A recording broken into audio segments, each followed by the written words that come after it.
আসসালামু আলাইকুম আমার প্রিয় স্টুডেন্ট ভাই বোনেরা, তোমরা ভালো আছো আশা করি। তোমাদের সাথে বাংলা ৫ নিয়ে কথা বলবো আজকে, এবং ৫-এ আমরা আধুনিক যুগের উন্মেষ এবং বিকাশ এই সম্পর্কে জানবো। আগের লেকচারগুলোতে আমরা প্রাচীন যুগ, মধ্যযুগের বিভিন্ন পর্বগুলো নিয়ে আলোচনা করছি। আর আজকে আমরা চলে যাব আধুনিক যুগের দিকে। তা আধুনিক যুগে কি আছে সেটা আমরা আজকে দেখব, ঠিক আছে? অর্থাৎ আমরা তো চর্যাপদ দিয়ে শুরু করছিলাম, আমাদের সাহিত্যের ইতিহাস প্রাচীন যুগ চর্যাপদ, তাই তো? চর্যাপদ থেকে আমরা কোথায় চলে আসলাম? শ্রীকৃষ্ণ কীর্তন দিয়ে শুরু করলাম আমরা মধ্যযুগ। মধ্যযুগের একটা লম্বা জার্নি আমরা দেখেছি সেখানে। শ্রীকৃষ্ণ কীর্তন, বৈষ্ণব পদাবলী এটা। তারপরে মঙ্গল কাব্য মঙ্গল কাব্য, তারপরে তোমার হচ্ছে রোমান্টিক সাহিত্য, তারপর অনুবাদ সাহিত্য, তারপর আরাকান রাজ, সব এই জিনিসগুলো আমরা আলোচনা করেছি মধ্যযুগে। আর আজকে মধ্যযুগের শেষ থেকে শুরু করে আধুনিক যুগের উন্মেষ এবং বিকাশ, কি করে সাহিত্যের আজকের আধুনিক যুগ রচিত হলো সেটা নিয়ে আজকে তোমাদের সাথে কথা বলবো। তো চলো আমরা শুরু করি। বাংলা সাহিত্যের ইতিহাস পর্ব ৩, আধুনিক যুগের উন্মেষ ও বিকাশ। অর্থাৎ প্রাচীন যুগ থেকে আধুনিক যুগে আমাদের যে পরিবর্তন, যেভাবে আমরা আসলাম। এখানে ভর্তি পরীক্ষার সরাসরি কোনো প্রশ্ন নাই বলতে গেলে। এখন আমি কেন 3 স্টার দিলাম? তুমি কিন্তু প্রশ্ন তুলতেই পারো। আমি দিছি এই কারণে, কারণ এখানে এমন কিছু আলোচনা আছে যেটা তোমাকে অন্যান্য জিনিসকে খুব সহজে, সাহিত্যের আধুনিক কালের বিষয়গুলোকে সহজে বুঝতে সাহায্য করবে। এই জন্য আমি 3 স্টার রাখছি। ১, ২, এখান থেকে এমন কিছু প্রাসঙ্গিক প্রশ্ন আছে যে প্রশ্নগুলো অ্যাডমিশন লেভেলে যে কোনো সময় ঘুরে চলে আসতে পারে, এই জন্য রাখা। ওকে, ভেতরে গেলেই বুঝতে পারবা। দেখো, ১৯ শতকে বাংলা ভাষা ও সাহিত্যের নতুন এক যুগ অর্থাৎ আধুনিক যুগের সূচনা হয়। ১৯ শতক মানে ১৮০০ সালের পর। আধুনিক যুগের বৈশিষ্ট্য হচ্ছে মানবিকতা বোধ, ব্যক্তি চেতনা, দেশপ্রেম, জাতীয়তাবোধ, সমাজবোধ, নাগরিকতা, আত্মচেতনা, মুক্ত বুদ্ধি ও ধর্মনিরপেক্ষতা প্রভৃতি।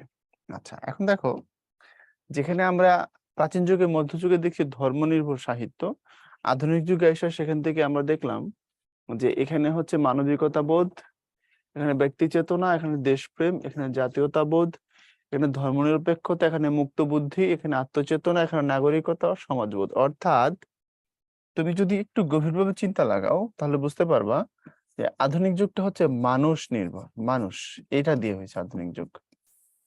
আধুনিক যুগে কি আছে? মানুষ আছে। তুমি দেখো, এখানে মানবিকতা থেকে শুরু করে তুমি ধর্মনিরপেক্ষতা পর্যন্ত তুমি দেখো, সমস্ত চিন্তার সাথে মানুষ শব্দটা, এই শব্দটা সরাসরি জড়িত। তুমি প্রশ্ন করতে পারো ধর্মনিরপেক্ষতার সাথে কেমনে জড়িত ভাই? বাকিগুলো না হয় বুঝলাম।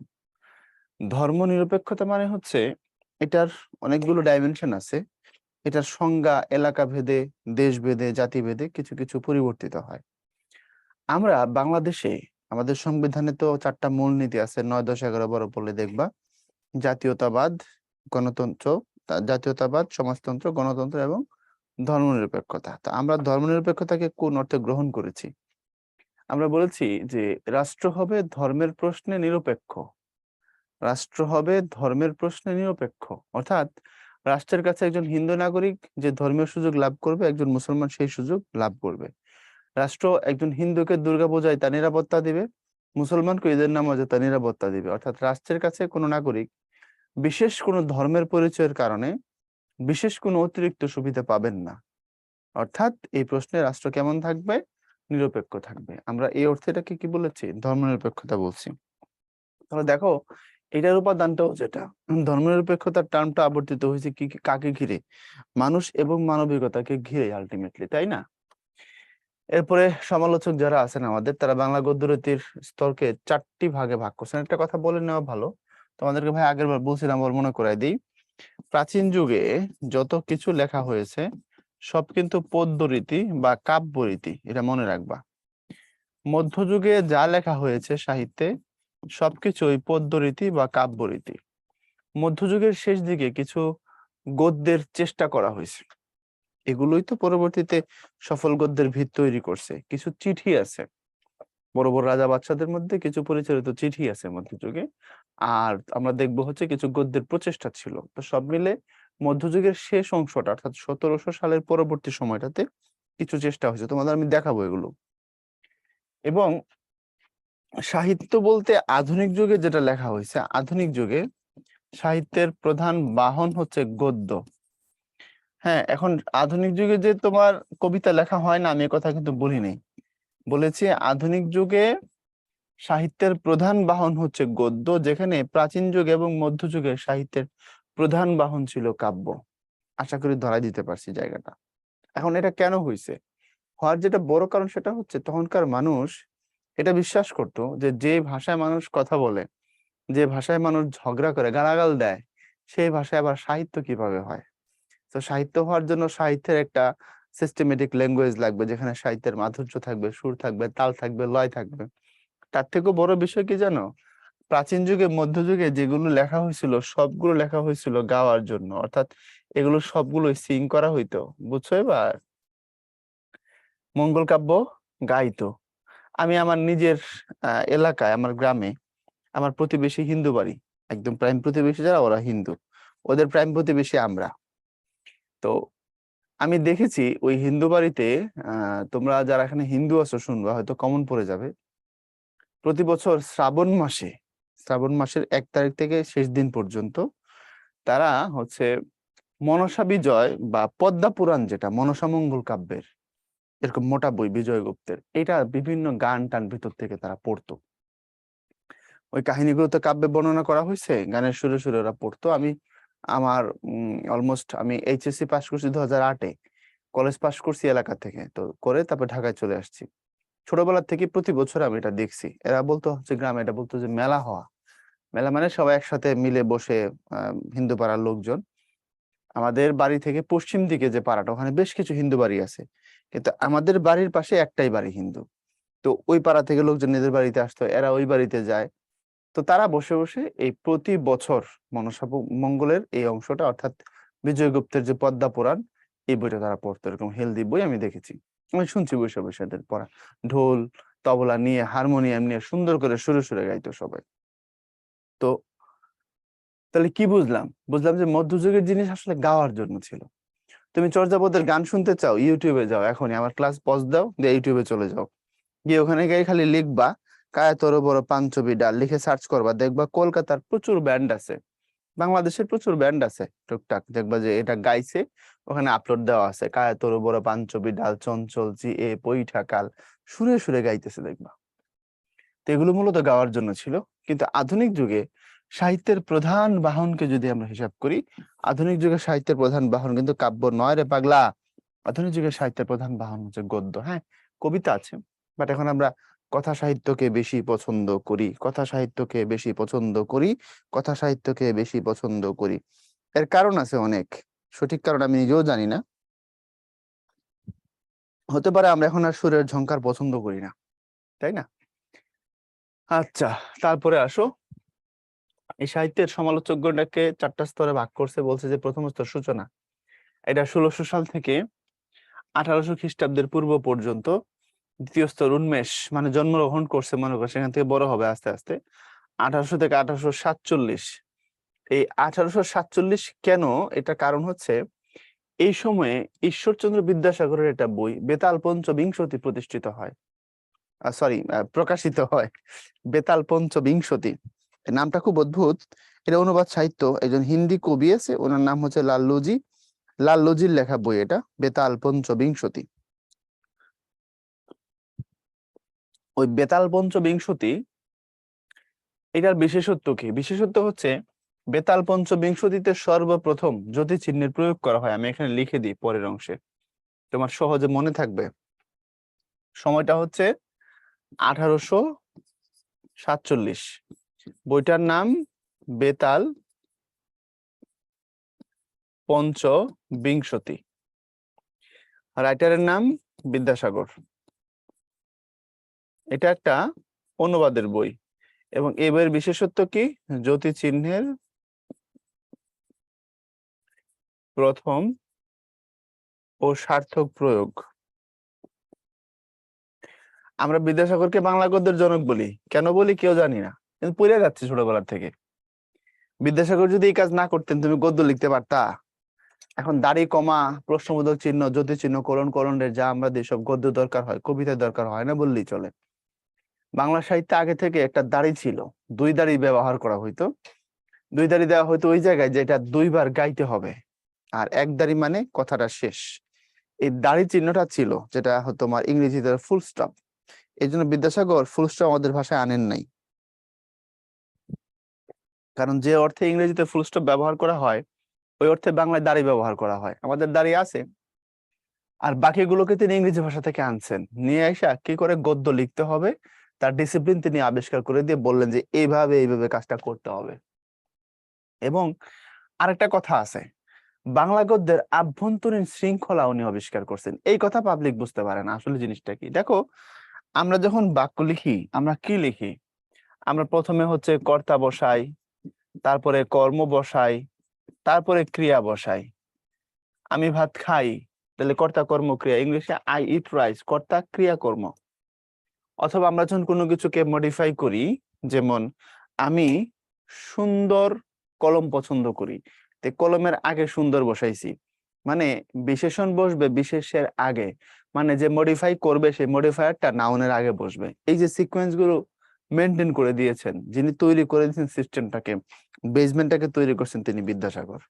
তো এটা করার পরে বাংলা সাহিত্যে গদ্য লেখার সিস্টেমটা ডেভেলপ করে। এই জন্য এটা একটা পর্ব। এবং আরো ক্লিয়ার করে যদি বলি, সেটা হচ্ছে ঈশ্বরচন্দ্র বিদ্যাসাগর এটা করে দেওয়ার পরে বেতাল পঞ্চবিংশতিতে 1865 সালে বঙ্কিমচন্দ্র চট্টোপাধ্যায় গদ্যরীতির সার্থক প্রয়োগের মাধ্যমে একটা উপন্যাস লিখে দেখাইছেন যে এটা হচ্ছে সার্থক উপন্যাস, এটা হচ্ছে সার্থক সাহিত্য। ওইটাই বাংলা সাহিত্যের প্রথম সার্থক উপন্যাস, নাম হচ্ছে দুর্গেশ নন্দিনী। প্রশ্ন করতে পারে এর আগে উপন্যাস লেখা হয় না? হয়েছে ভাইয়া, হয়েছে, কিন্তু উপন্যাস হওয়ার জন্য সার্থক যত গুণাগুণের দরকার সবকিছুর মধ্যে ছিল না। ফর এক্সাম্পল, আলালের ঘরের দুলাল 1854 সালে বইটা বেরোইছে। রাইটার যিনি ছিলেন ওনার নাম হচ্ছে টেকচাঁদ ঠাকুর, এটা ওনার ছদ্মনাম। ওনার একটা খুব সুন্দর নাম আছে, কথা বুঝছো? তো এখন এই আলালের ঘরের দুলাল যখন বের হইলো, আমরা এখন আমাদের ভাষায় নর্মালি আলালের ঘরের দুলাল দিয়ে কি বুঝাই মনে করে দেখো তো। একটা বাগধারা আছে না, একটা বাগধারা আছে, অতি আদরের নষ্ট সন্তান। বেশি আদর দিয়া বাচ্চা কাচ্চা বড় করলে পরে এগুলা বদমাইশ হয়ে যায়। তা আলালের ঘরের দুলালের মধ্যে আমরা দেখি মতিলালের ছেলে বাঞ্চারা এরকম বদমাইশ হয়, বেশি টাকা পয়সা পায়া ভোগবিলাসে বড় হয়, পরবর্তীতে স্বভাব্য হয়, শয়তান হয়ে যায়। তো প্যারীচাঁদ মিত্র, যার ছদ্মনাম টেকচাঁদ ঠাকুর, এই প্যারীচাঁদ মিত্রের লেখা খুব বিখ্যাত। এই স্টোরিটা খুব সুন্দর, কিন্তু সার্থক উপন্যাস নয়। প্রশ্ন করতে পারো কেন? উত্তর হলো, উপন্যাসের রীতিটা আমাদের না। নভেল প্রথম লিখেছে ইংরেজি ভাষায়। তো একটা নভেল কেমন হবে, তার প্লট কেমন হবে, তার চরিত্রের বিন্যাস কেমন হবে, স্টোরি টেলিং এর সিস্টেমটা কেমন হওয়া উচিত, সার্বিকভাবে সাহিত্যের কিছু মূল্যায়নের ব্যাপার থাকে। যেমন ধরো, তোমাদের খেলা দেখতে বসো, সব খেলোয়াড়কে কিন্তু আমরা সমানভাবে মূল্যায়ন করি না, তাই না? ধরো তুমি 5 জন ব্যাটসম্যানকে যদি দেখো, এক একজন ব্যাটসম্যানের কৌশল, ট্রিক, তারপরে তোমার তারা কি বলে ফুটওয়ার্ক, স্টাইল, এক একজনের এক এক রকম, তাই না? তো তাদের মধ্যে যে সব থেকে ভালো গ্রামার ফলো করে, ক্রিকেটীয় গ্রামার, আমরা তাকে সব থেকে ক্লাসিক ব্যাটসম্যান বলি।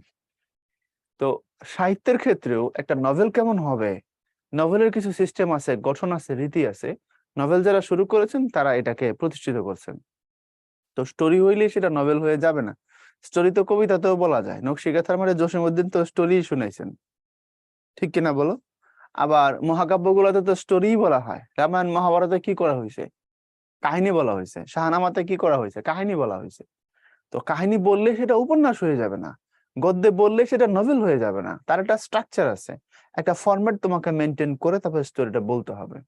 এই সমস্ত দিক বিবেচনা করলে আলালের ঘরের দুলাল উপন্যাস বলা যায় সংকীর্ণ সেন্সে, বাট সার্থক উপন্যাস বলার সুযোগ নাই। ইনফ্যাক্ট বঙ্কিমের প্রথম উপন্যাস ছিল ইংরেজিতে, রাজমোহনস ওয়াইফ। এই রাজমোহনস ওয়াইফ ও সার্থক উপন্যাস নয়। বঙ্কিম সেটা করে দেখালেন 1865 সালে। 1865-তে প্রথম সার্থক উপন্যাস লিখলেন তিনি। উপন্যাসের নাম দুর্গেশ নন্দিনী। দুর্গেশ শব্দের অর্থ দুর্গের দ্বার বা দরজা যিনি পাহারা দেন, আর নন্দিনী মানে কন্যা। দুর্গেশ নন্দিনী মানে দুর্গের দ্বার রক্ষকের কন্যা। এই উপন্যাস তিনি প্রথমবার লিখে দেখালেন, সার্থক। এরপরে বঙ্কিম অনেক উপন্যাস লিখছেন। তার পরবর্তী সময়ে দেখো, 1865-তে বঙ্কিম সার্থক উপন্যাস লিখেছেন। 1876, তার 11 বছর পরে বাংলা সাহিত্যে এক মহাপুরুষের জন্ম হয়, তার নাম শরৎচন্দ্র চট্টোপাধ্যায়, যিনি জনপ্রিয়তার সংজ্ঞাকে নিজের মতো করে চেঞ্জ করে দিয়েছেন, তাই না? উনি এসে দেখাইছেন উপন্যাসের জগৎ আরো কেমন হতে পারে। তো সেই জিনিসগুলো আমরা নেক্সটের দিকে জানবো। তো এই ছিল কাহিনী। হ্যাঁ, তাহলে প্রথম স্তর 1600 থেকে 1800, দ্বিতীয় স্তর 1800 থেকে 1848, তৃতীয় স্তর 1847 থেকে 1865 এবং চতুর্থ স্তর হচ্ছে পরিণতি পর্ব 1865 থেকে বর্তমান, অর্থাৎ গদ্য এরপর থেকে শুরু হয়ে এখন পর্যন্ত। তাইলে 1847 থেকে 65 পর্যন্ত গদ্যের ভিত খুব ভালো মতো তৈরি হয়ে গেছে যদি ছিন্ন বর্ণনা সিস্টেমের মাধ্যমে, আর 65 পর থেকে এখন পর্যন্ত সফল ভাবে চলমান। ওকে, এরপর আসো বাংলা গদ্যের প্রাথমিক নিদর্শন। তোমাকে অবাক করবে, কিছু কিছু জায়গায় এখন তোমাকে খুব অবাক করে দেবে। 1555 সালে কোচবিহারের রাজা মহারাজা নরনারায়ণ কর্তৃক আসামের রাজা স্বর্গনারায়ণকে লেখা একটি পত্র, যাকে বাংলা গদ্যের প্রাচীনতম নিদর্শন ধরা হয়, এটি 1901 খ্রিস্টাব্দে আসামবন্তী পত্রিকায় প্রকাশিত হয়। 1555 মধ্যযুগে দুই রাজার মধ্যে পত্র লেখালেখি হয়েছিল, এটাকে প্রথম নিদর্শন বলে। এরপরে শুরুর দিকে আরো কিছু বই আছে, গদ্যে লেখা বই, কিন্তু সার্থক সাহিত্য নয়, যেমন ব্রাহ্মণ রোমান ক্যাথলিক সংবাদ, এটা বাঙালির লেখা প্রথম মুদ্রিত গ্রন্থ। এর আগে বিদেশের লোকজন লিখছে, কারণ প্রথম মুদ্রিত গ্রন্থ তো তোমার 1743-এ আরেকটা বেরোছিল, মনে আছে? প্রথম বাংলা ব্যাকরণ লেখার চেষ্টা, ওই যে একজন পর্তুগিজ পাদ্রী, এই ভদ্রলোকের নাম কি? এই ভদ্রলোকের নাম হচ্ছে তোমার মানুয়েল দা আশু সুম্পসাও। বইটার নাম কি? ভোকাবুলারিও এ মিডিয়ামা বেঙ্গোলাই পর্তুগেজো ডিভাইডিডো এম দুয়াস ফার্ডেস, এই বইটা। যেমন তার নাম তেমন তার বই। তো একই বছর 1743 একজন বাঙালি লেখা প্রথম বই বেরোইছে, ওনার নাম দম আন্তোনিও দো রোজারিও। প্রশ্ন করবা যে এই নাম তো বাঙালির হইতে পারে না, এটা বাঙালির নাম না? হ্যাঁ, এটা বাঙালির নাম, তোমার অসুবিধা আছে? ওই ভদ্রলোক বাঙালি ছিল, ঢাকার ভূষণা নবাবগঞ্জ এলাকার জমিদারের ছেলে ছিলেন তিনি। রোমান হরফে 1743 সালে পর্তুগালের লিসবন থেকে, এটা পর্তুগালের রাজধানী এখন, তাই না? লিসবন থেকে প্রকাশিত হয়েছিল ওখান থেকে। তো দোম আন্তোনিও উনি বাঙালি, কিন্তু উনি খ্রিস্টান ছিলেন, এই আর কিছু না। তো বাঙালি পরে খ্রিস্টান হয়ে যাওয়ার পরে তার নাম দোম আন্তোনিও হয়েছে। আর মনে করো কোনো এডওয়ার্ড জ্যাক নামের কোনো মানুষ, সে মুসলমান হয়ে গেছে, এখন বংশগত মনে করো সে জার্মান, মুসলমান হওয়ার পরে তার নাম হলো আব্দুল্লাহ আল মামুন, হতেই তো পারে। এবং তার দেশে তার পাবলিক শুনলে বলবে তুই না এডওয়ার্ড জ্যাক ছিলি, এখন আব্দুল্লাহ আল মামুন হয়ে গেছস, তোর বেশভূষা চেহারার সাথে আব্দুল্লাহ আল মামুন যায় না, এমন মনে হবে। ঠিক বাঙালির নামের সাথে দোম আন্তোনিও দো রোজারিও এটা যায় না, তো এটা তার ধর্মীয় নাম। উনি খ্রিস্টান হয়ে যাওয়ার পরে এই নাম উনি ইউজ করতেন, এই আর কিছু না।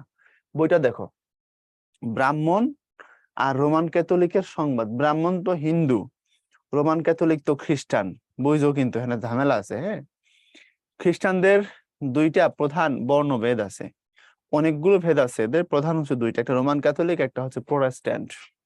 রোমান ক্যাথলিকরা একটু ধর্মীয় ভাবে একটু গোড়া হয়, একটু তোমার এটাকে কি বলে, খুব ফান্ডামেন্টাল, কিছুটা মৌলবাদী। মৌলবাদী কথা কিন্তু খারাপ না, আবার উল্টা বুঝো না। তোমরা তো সবসময় আমাদের দেশে মিডিয়ারা মৌলবাদী বলতে খারাপ বুঝাইছে। মৌলবাদী মানে হচ্ছে যিনি একটা জিনিসের ফান্ডামেন্টাল বেসিক জিনিসগুলোকে ফলো করেন, তাকে মৌলবাদী বলা হয়। যেমন ধরো একজন আমার এক বন্ধু আছে, রবীন্দ্রনাথকে খুব পছন্দ করে, রবীন্দ্রনাথের লেখার জন্য হচ্ছে তার খুব একটা আকুপাকু আছে, তো সে নিজেকে বলে আমি রবীন্দ্র মৌলবাদী, এমনটা বলে। তো রবীন্দ্র মৌলবাদী মানে রবীন্দ্রনাথকে একদম বেসিক ফান্ডামেন্টাল লেভেল থেকে সে জানতে চায় বা পছন্দ করে, এটার নাম হচ্ছে মৌলবাদ।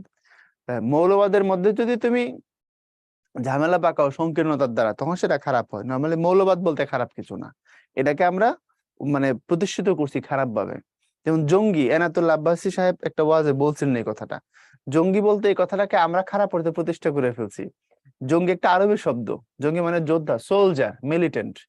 তুমি বাংলায় একজনকে সৈনিক বলা আর আরবি ভাষায় একজনকে জঙ্গি বলা সেম। ইংরেজিতে একজনকে সোলজার বলা আর আরবি আরবি ভাষায় একজনকে জঙ্গি বলা সেম। জঙ্গি বিমান, ফাইটার জেটকে বাংলায় কি বলে? জঙ্গি বিমান বলে, উনি এক্সাম্পলটাও দিছিলেন। তো জঙ্গি বিমান মানে ফাইটার জেট। কিন্তু পশ্চিমা বিশ্ব মিডিয়াকুর মাধ্যমে জঙ্গি কথাটাকে নেগেটিভ অর্থে আমাদের সামনে প্রতিষ্ঠিত করছে। ইনফ্যাক্ট আমাদের সমাজে এখন এই কথাটা চালু হয়ে গেছে। কিন্তু শব্দটার বেসিক বিকাশ যদি তুমি ধরো, যেখান থেকে শব্দটা তৈরি হয়েছে, আসছে, উৎপত্তিগত জায়গা থেকে শব্দটা ভালো, এবং ভালো অর্থে এখন ব্যবহার এটা আছেও, হারায় যে গেছে এমনও না। তো মৌলবাদের সাথে সংকীর্ণতা যুক্ত হলে সেটা খারাপ আর কি, বুঝতে পারছি নিশ্চয়ই। তো কোথা থেকে গেছিলাম যেন এই কথাটার মধ্যে, দোমান্তনীয় থেকে খুব সম্ভবত, না, প্রোটেস্ট্যান্ট এবং রোমান ক্যাথলিক। তো রোমান ক্যাথলিক যারা, তারা একটু ধর্মীয় ভাবে একটু ফান্ডামেন্টাল, বুঝছো। আর যারা প্রোটেস্ট্যান্ট তারা একটু আধুনিক। প্রোটেস্ট্যান্ট শব্দের অর্থ হচ্ছে যারা প্রোটেস্ট করছে, প্রতিরোধ করছে, প্রতিবাদ করছে। অর্থাৎ মার্টিন লুথার কিং, তোমরা এই নামে দুইজনকে চিনো, একজন Martin Luther King Junior, I have a dream, আর আরেকজন হচ্ছে মার্টিন লুথার বা মার্টিন লুথার কিং, উনি জুনিয়র, উনি প্রথম জার্মানির ভদ্রলোক। উনি সর্বপ্রথম বললেন যে রোমান ক্যাথলিকরা ধর্মের নামে অনেক শক্ত সামর্থ্য জিনিস আমাদেরকে চালায় দেয়, যেগুলো আসলে ধর্ম না বলে তিনি প্রতিবাদ প্রতিরোধ করেছিলেন, তার দল তৈরি করে ফেলেছিলেন। এরাই হচ্ছে প্রোটেস্ট্যান্ট। প্রায় সারা পৃথিবীতে যত খ্রিস্টান আছে অলমোস্ট 15 থেকে 20% প্রোটেস্ট্যান্ট, আর বাকি ম্যাক্সিমামই হচ্ছে তোমার রোমান ক্যাথলিক। আমরা যে বলি যে পোপ ফ্রান্সিস যে হচ্ছে খ্রিস্টানদেরকে সারা পৃথিবীতে লিড করে ধর্মীয় ভাবে, এবং তাদের যে ধর্মীয় ভাবে সব থেকে বড় গির্জা ইটালির রাজধানী রোমের ভিতর একটা দেশ আছে, ছোট্ট দেশ, ভ্যাটিকান সিটি, এটাকে পোপের শহর বলা হয়। ওদের যে ধর্মীয় পোপ সে ওই জায়গায় থাকে, ভ্যাটিকান সিটির ভিতরে তাদের সব থেকে বড় গির্জা ব্যাসিলিকা অফ সেন্ট পিটার্স। এই ব্যাসিলিকা অফ সেন্ট পিটার্সে ওই ভদ্রলোক ওই জায়গায় থাকেন, বুঝছো কাহিনীটা। তো এই রোমান ক্যাথলিক, বুঝো, ব্রাহ্মণ আর রোমান ক্যাথলিক সংবাদ, অর্থাৎ হিন্দু ধর্ম আর খ্রিস্টান ধর্ম তুলনামূলক একটা বিশ্লেষণ এই বইটা। এবার বুঝতে পারছি। এরপরে কৃপার শাস্ত্রের অর্থভেদ, নামটা দেখো। এই বইটা লিখছে 1734 খ্রিস্টাব্দে রচনা করেন মানুয়েল দা আশুসম্পর্ক। 1743 লিসবনে রোমান হরফে মুদ্রিত একটি বাংলা কথ্য ভাষার আদি নিদর্শন। কৃপা মানে কি?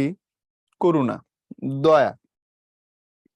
তো কৃপার শাস্ত্রের অর্থভেদ, অর্থাৎ দয়া পরবশের যে শাস্ত্র, ভালোবাসার শাস্ত্রের ব্যাখ্যা, অর্থভেদ, অর্থাৎ এটাও বাইবেলের এক ধরনের ব্যাখ্যা। অর্থাৎ খ্রিস্টান ধর্মের মাহাত্ম্য প্রচার করেছেন এই বই দ্বারা, যিনি করেছেন মানুয়েল দা আশুসম্পর্ক। ভালো মতো মনে রেখো, আমাদের এখানে ইউরোপীয়দের আগমনের অনেকগুলো কারণ আছে, তার মধ্যে বেসিক কারণ তো দুইটা, এটা আমরা জানি। তারা বিজনেস করবে এবং পাশাপাশি কি করবে, তারা ধর্ম প্রচার করবে। বিজনেস করবে এবং পাশাপাশি ধর্ম প্রচার করবে, এই ছিল তাদের উদ্দেশ্য। এখন তারা যখন এসে দেখলো তাদের ভাষা আমরা বুঝি না, ধর্ম প্রচার তারা করতে পারতেছে না, তখন তারা আমাদের ভাষাটা শিখলো।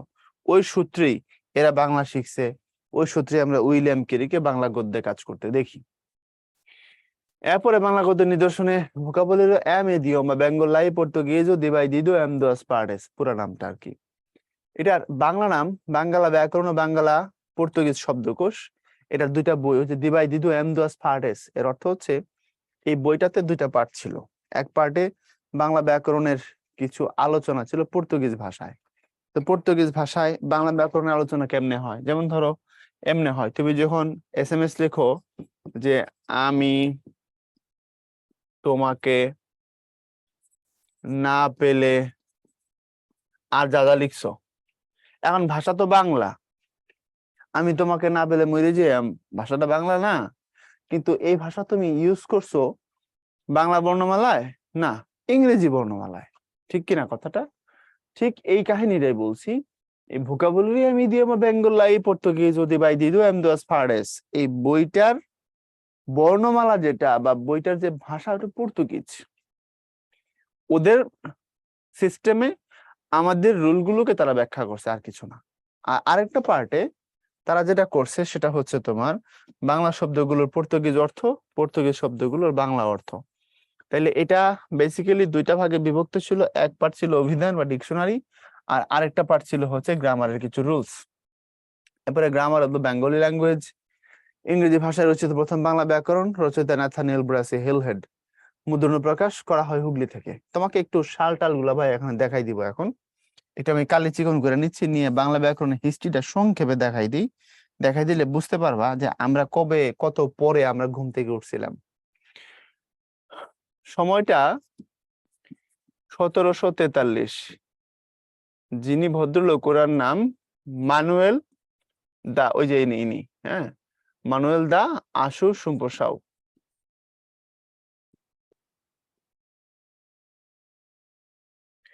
প্রথম বাংলা ব্যাকরণ লিখেছেন তিনি, প্রকাশ করেছেন 1743-এ পর্তুগালের লিসবন থেকে, ভোকাবুলারিও এম ইডিয়মা।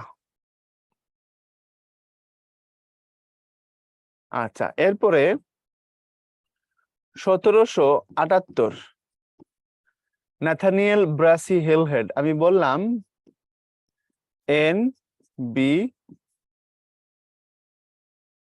হেলহেড, এও তো ভদ্রলোক, দেখো সে আমাদের দেশের না, সেও বিদেশি। উনি বাংলা ব্যাকরণ লিখছেন a grammar of the Bengali language এই নামে, a grammar of the Bengali language. এরপরে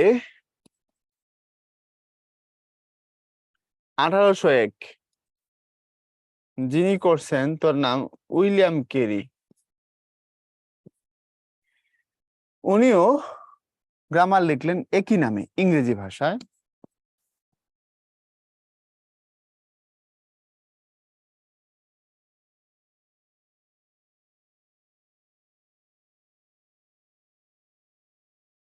আচ্ছা, তাহলে প্রথম 3টা প্রচেষ্টা বিদেশিদের, এরপরে আমাদের ঘুম ভাঙলো, আমরা বললাম মান সম্মান আর বাঁচে না। তখন আমরা কি করলাম, 1826 রাজা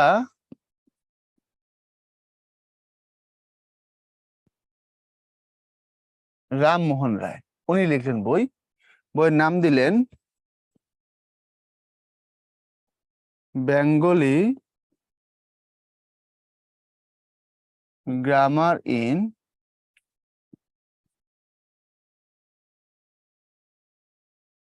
ইংলিশ ল্যাঙ্গুয়েজ। পরবর্তীতে এই বইটাই 1833 সালে এই বইটাই রাজা রামমোহনের ওই ইংরেজি বইটাই বাংলা অনুবাদ করা হয়, করে প্রকাশ করা 1833-এ, এবং নাম দেওয়া হয়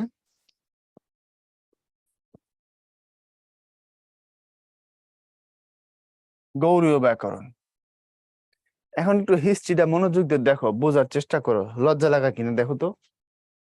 ভাষা আমাদের, প্রথম ব্যাকরণ লিখলেন একজন পর্তুগিজ, এরপর একজন ইংরেজ, তারপর আরেকজন ইংরেজ, তারপরে রাজা রামমোহন বললেন ইজ্জত বাঁচাইতে হবে 1826, এবং উনি বললেন যে ভাবিস না তোরা ইংরেজি জানোস, আমিও জানি। উনি বাংলা গ্রামারই লিখলেন ইংলিশে, লিখে বলেন এই যে লিখছি। এবং এই বইটা আবার পরে 1833-এ রাজা রামমোহনের লেখা ওই যে Bengali grammar in English language, ওটাকে অনুবাদ করে নাম দেওয়া হয় গৌড়ীয় ব্যাকরণ, এবং এটা 1833 সালে প্রকাশ করা হয়। ওই বছরই অবশ্য রামমোহন ইংল্যান্ডের ব্রিস্টলে মারা যান। তাহলে কি বুঝছো বিষয়টা? ব্যাকরণের হিস্ট্রি শুরুতে সামনে কাজে লাগবে, আগে দেখাই দিলাম। এরপরে আসো ফোর্ট উইলিয়াম কলেজ। আমরা এখানে ব্যাকরণের একটু শুরুটা দেখলাম, এরপরে বাংলা গদ্যের বিকাশে ফোর্ট উইলিয়াম কলেজের কত বেশি অবদান আছে তুমি চিন্তাও করতে পারবা না। এই কলেজ প্রতিষ্ঠা করেছিল ইংরেজরা, এবং টার্গেট ছিল, এটা খারাপ উদ্দেশ্য ছিল, উদ্দেশ্য হচ্ছে ইংরেজ কর্মচারীদের বাংলা শেখানো, ইংরেজ কর্মচারীদের বাংলা শেখানো, কারণ তারা এখানে যারা ইংরেজ কর্মচারীরা কাজ করে তারা তো বাংলা জানতো না, এই জন্য যোগাযোগ করতে সমস্যা হইতো। এটা হচ্ছে একটা টার্গেট। আরেকটা টার্গেট খুব নগ্ন, সেটা হচ্ছে একদল অনুগত মানুষ তৈরি করা, বুঝছো, একদল অনুগত, তাদের প্রজা তৈরি করা আর কি। হ্যাঁ, অর্থাৎ ফোর্ট উইলিয়াম কলেজে যারা পড়বে, ওই কলেজ থেকে যারা সুবিধা নিবে, ইংরেজদের সংস্পর্শে যাবে, তাদেরকে ম্যানেজ করা, এবং এদেশে ইংরেজ শাসনকে খুব দীর্ঘায়িত করার জন্য তাদের নিজেদের একটা অনুগত শ্রেণীকে এখানে ক্রিয়েট করে ফেলা, এবং তাদের উপযোগী একটা নিম্নমানের শিক্ষা পদ্ধতি তারা প্রবর্তন করে। এটা ছিল ফোর্ট উইলিয়াম কলেজের উদ্দেশ্য। কিন্তু কিছু কিছু জায়গায় হিতে বিপরীত হয়ে যায়। এই ফোর্ট উইলিয়াম কলেজ আমাদের সাহিত্যের বিকাশে মারাত্মক অবদান রেখে বসে, এবং আমরা এখান থেকে উপকৃত হই আলটিমেটলি, বুঝছো? এখন দেখো, যিনি প্রতিষ্ঠা করেছিলেন তিনি লর্ড ওয়েলেসলি, একজন সাম্রাজ্যবাদী লর্ড। 1800 খ্রিস্টাব্দের 4 মে, কার্যক্রম 18 আগস্ট, এবং বাংলা, আরবি, ফার্সি, উর্দু ভাষা এখানে পাঠদান হইতো। আর আমরা এখান থেকে যেটা জানতে হবে সেটা এখান থেকে জানতে হবে। হ্যাঁ, আর 1854 সালে বন্ধ করে দেওয়া হয়, উদ্দেশ্য শেষ হয়ে গেছে, তারপরে বন্ধ করে দেওয়া হয়। আর উদ্দেশ্য ছিল ইস্ট ইন্ডিয়া কোম্পানির স্বল্প শিক্ষিত ও নবাগত কর্মচারীদের বাংলা ভাষা শিক্ষাদান করা। আর এখানে বাংলা বিভাগ চালু হয় 1801 সালে। এটা খুব গুরুত্বপূর্ণ একটা ইনফরমেশন যে ফোর্ট উইলিয়াম কলেজে কখন বাংলা ডিপার্টমেন্ট ওপেন করা হয়। উত্তর হলো 1801 সালে, মানে ঠিক পরের বছর। তারপর থেকে বলতে পারো একটা বড় ধরনের বিকাশ তৈরি হয় আমাদের। কিরকম বিকাশ তৈরি হয় সেটাই তোমার এখন ভাইয়া দেখাবো, হ্যাঁ, মনোযোগ দিও। এটা বিভাগীয় প্রধান ছিলেন উইলিয়াম কেরি। মজার বিষয় হচ্ছে কলেজ প্রতিষ্ঠা করছে ওরা, হ্যাঁ, তারপরে হচ্ছে প্রিন্সিপালও রাখছে ওরা, ওদের একজন লোক, কিন্তু এই বেটায় কাজ করছে বাংলা নিয়ে। এই উইলিয়াম কেরি বাংলা ভাষা সাহিত্যের বিকাশে ব্যাপক কাজ করছেন এবং মোট টিচার ছিলেন 8 জন। উইলিয়াম কেরি বাদে 2 জন পণ্ডিত খুব বিখ্যাত, মৃত্যুঞ্জয় বিদ্যালয়কার এবং রামনাথ বাচস্পতি, আর বাকি এখানে আরো কয়েকজনের নাম আছে। এখানে তোমাকে যেটা আমি জানাইতে চাই সেটা হচ্ছে এই যে রাম বসু, দেখছো, ওনার সম্পর্কে একটা তথ্য নিতে হবে।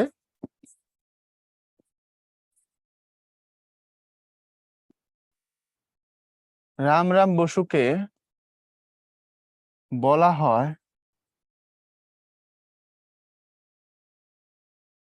কেরি সাহেবের মুন্সি। কারণ হচ্ছে উইলিয়াম কেরিকে তিনি বাংলা শিখাইতেন। কারণ তিনি কেরিকে বাংলা শেখাতেন। তাহলে উইলিয়াম কেরিকে কে বাংলা শিখাইতো? রাম বসু। এটা খুব ইম্পর্টেন্ট। সেকেন্ড কথা, এখানে যে মানুষগুলো দেখতেছো তাদের মধ্যে সব থেকে বেশি পাণ্ডিত্যের অধিকারী মানুষ যিনি ছিলেন তিনি মৃত্যুঞ্জয় বিদ্যালঙ্কার। ওনাকে তোমার পরবর্তী সময় স্টাডিতে কাজে লাগবে। এরপরে আসো প্রথম বাংলা গদ্য রচয়িতা, ওই দেখো রাম বসু। রাজা প্রতাপাদিত্য চরিত্র বাংলা ভাষায় প্রথম মুদ্রিত মৌলিক গ্রন্থ। মৌলিক মানে হচ্ছে নিজের লেখা, অনুবাদ করেননি। উইলিয়াম কেরিকে বাংলা শিখিয়েছিলেন, তাই তাকে কেরি সাহেবের মুন্সি বলা হয়। কিন্তু কেরি সাহেবের মুন্সি নামে একটা বই লিখেছেন প্রমথনাথ বিশি। ফোর্ট উইলিয়াম কলেজের স্বর্ণযুগ 1801 থেকে 1815 সময়কাল। এ সময় 8 জন লেখক 14টি গ্রন্থ বাংলায় লিখেছিলেন আর কি, গদ্য পুস্তক। এগুলো একটু নাম টাম দেখো। উইলিয়াম কেরির কথোপকথন, সাধারণ মানুষের সংলাপ নিয়ে ইতিহাস মালা, গল্প কাহিনী সংকলিত রূপ। এই ইতিহাস মালাটা একটু মালা দিয়ে কিছু বই আছে আমাদের, হ্যাঁ, একটু মালা, আমাদের মালা কালেকশনটা একটু দেখে নাও। তোমার একটু উপকার হবে যদি মালা কালেকশনটা মাথায় রাখতে পারো। পরীক্ষা চলে আসলে আসতেও পারে। কোন মালা কে লিখছে? প্রথমত দেখো ইতিহাস মালা, তাহলে কে লিখছে ইতিহাস মালা? William Carey.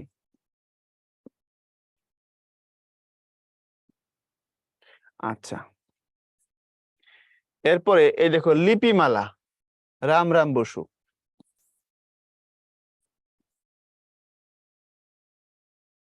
তাহলে লিপিমালা লিখেছেন কে? রাম বসু। এরপরে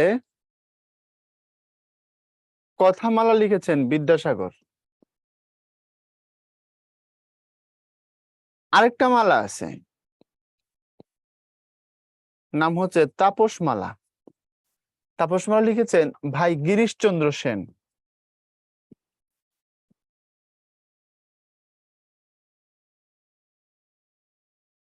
এগুলো একটু, এই বইগুলো সম্পর্কে একটু বেসিক তথ্য একটু জেনে নাও।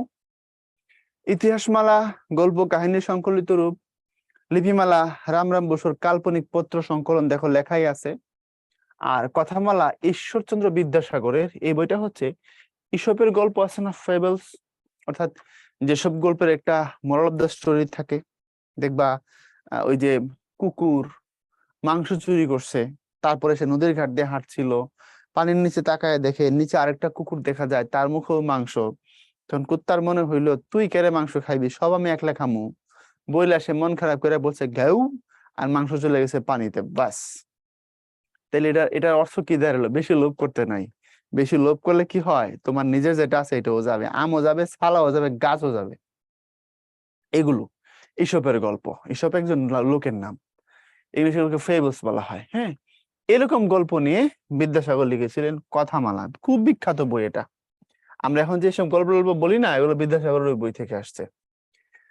আর ফার্সি ভাষার একজন বিখ্যাত পণ্ডিত মাওলানা ফরিদউদ্দিন আকতাব, এই ফরিদউদ্দিন আক্তাবের একটা বই আছে তাজকিরাতুল আউলিয়া। তাজকিরাতুল আউলিয়া হচ্ছে ওলিয়া উলিয়া সুফি দরবেশদের জীবনী ভিত্তিক একটা বই। ওই তাজকিরাতুল আউলিয়ার বাংলা বই হচ্ছে তাপসমালা।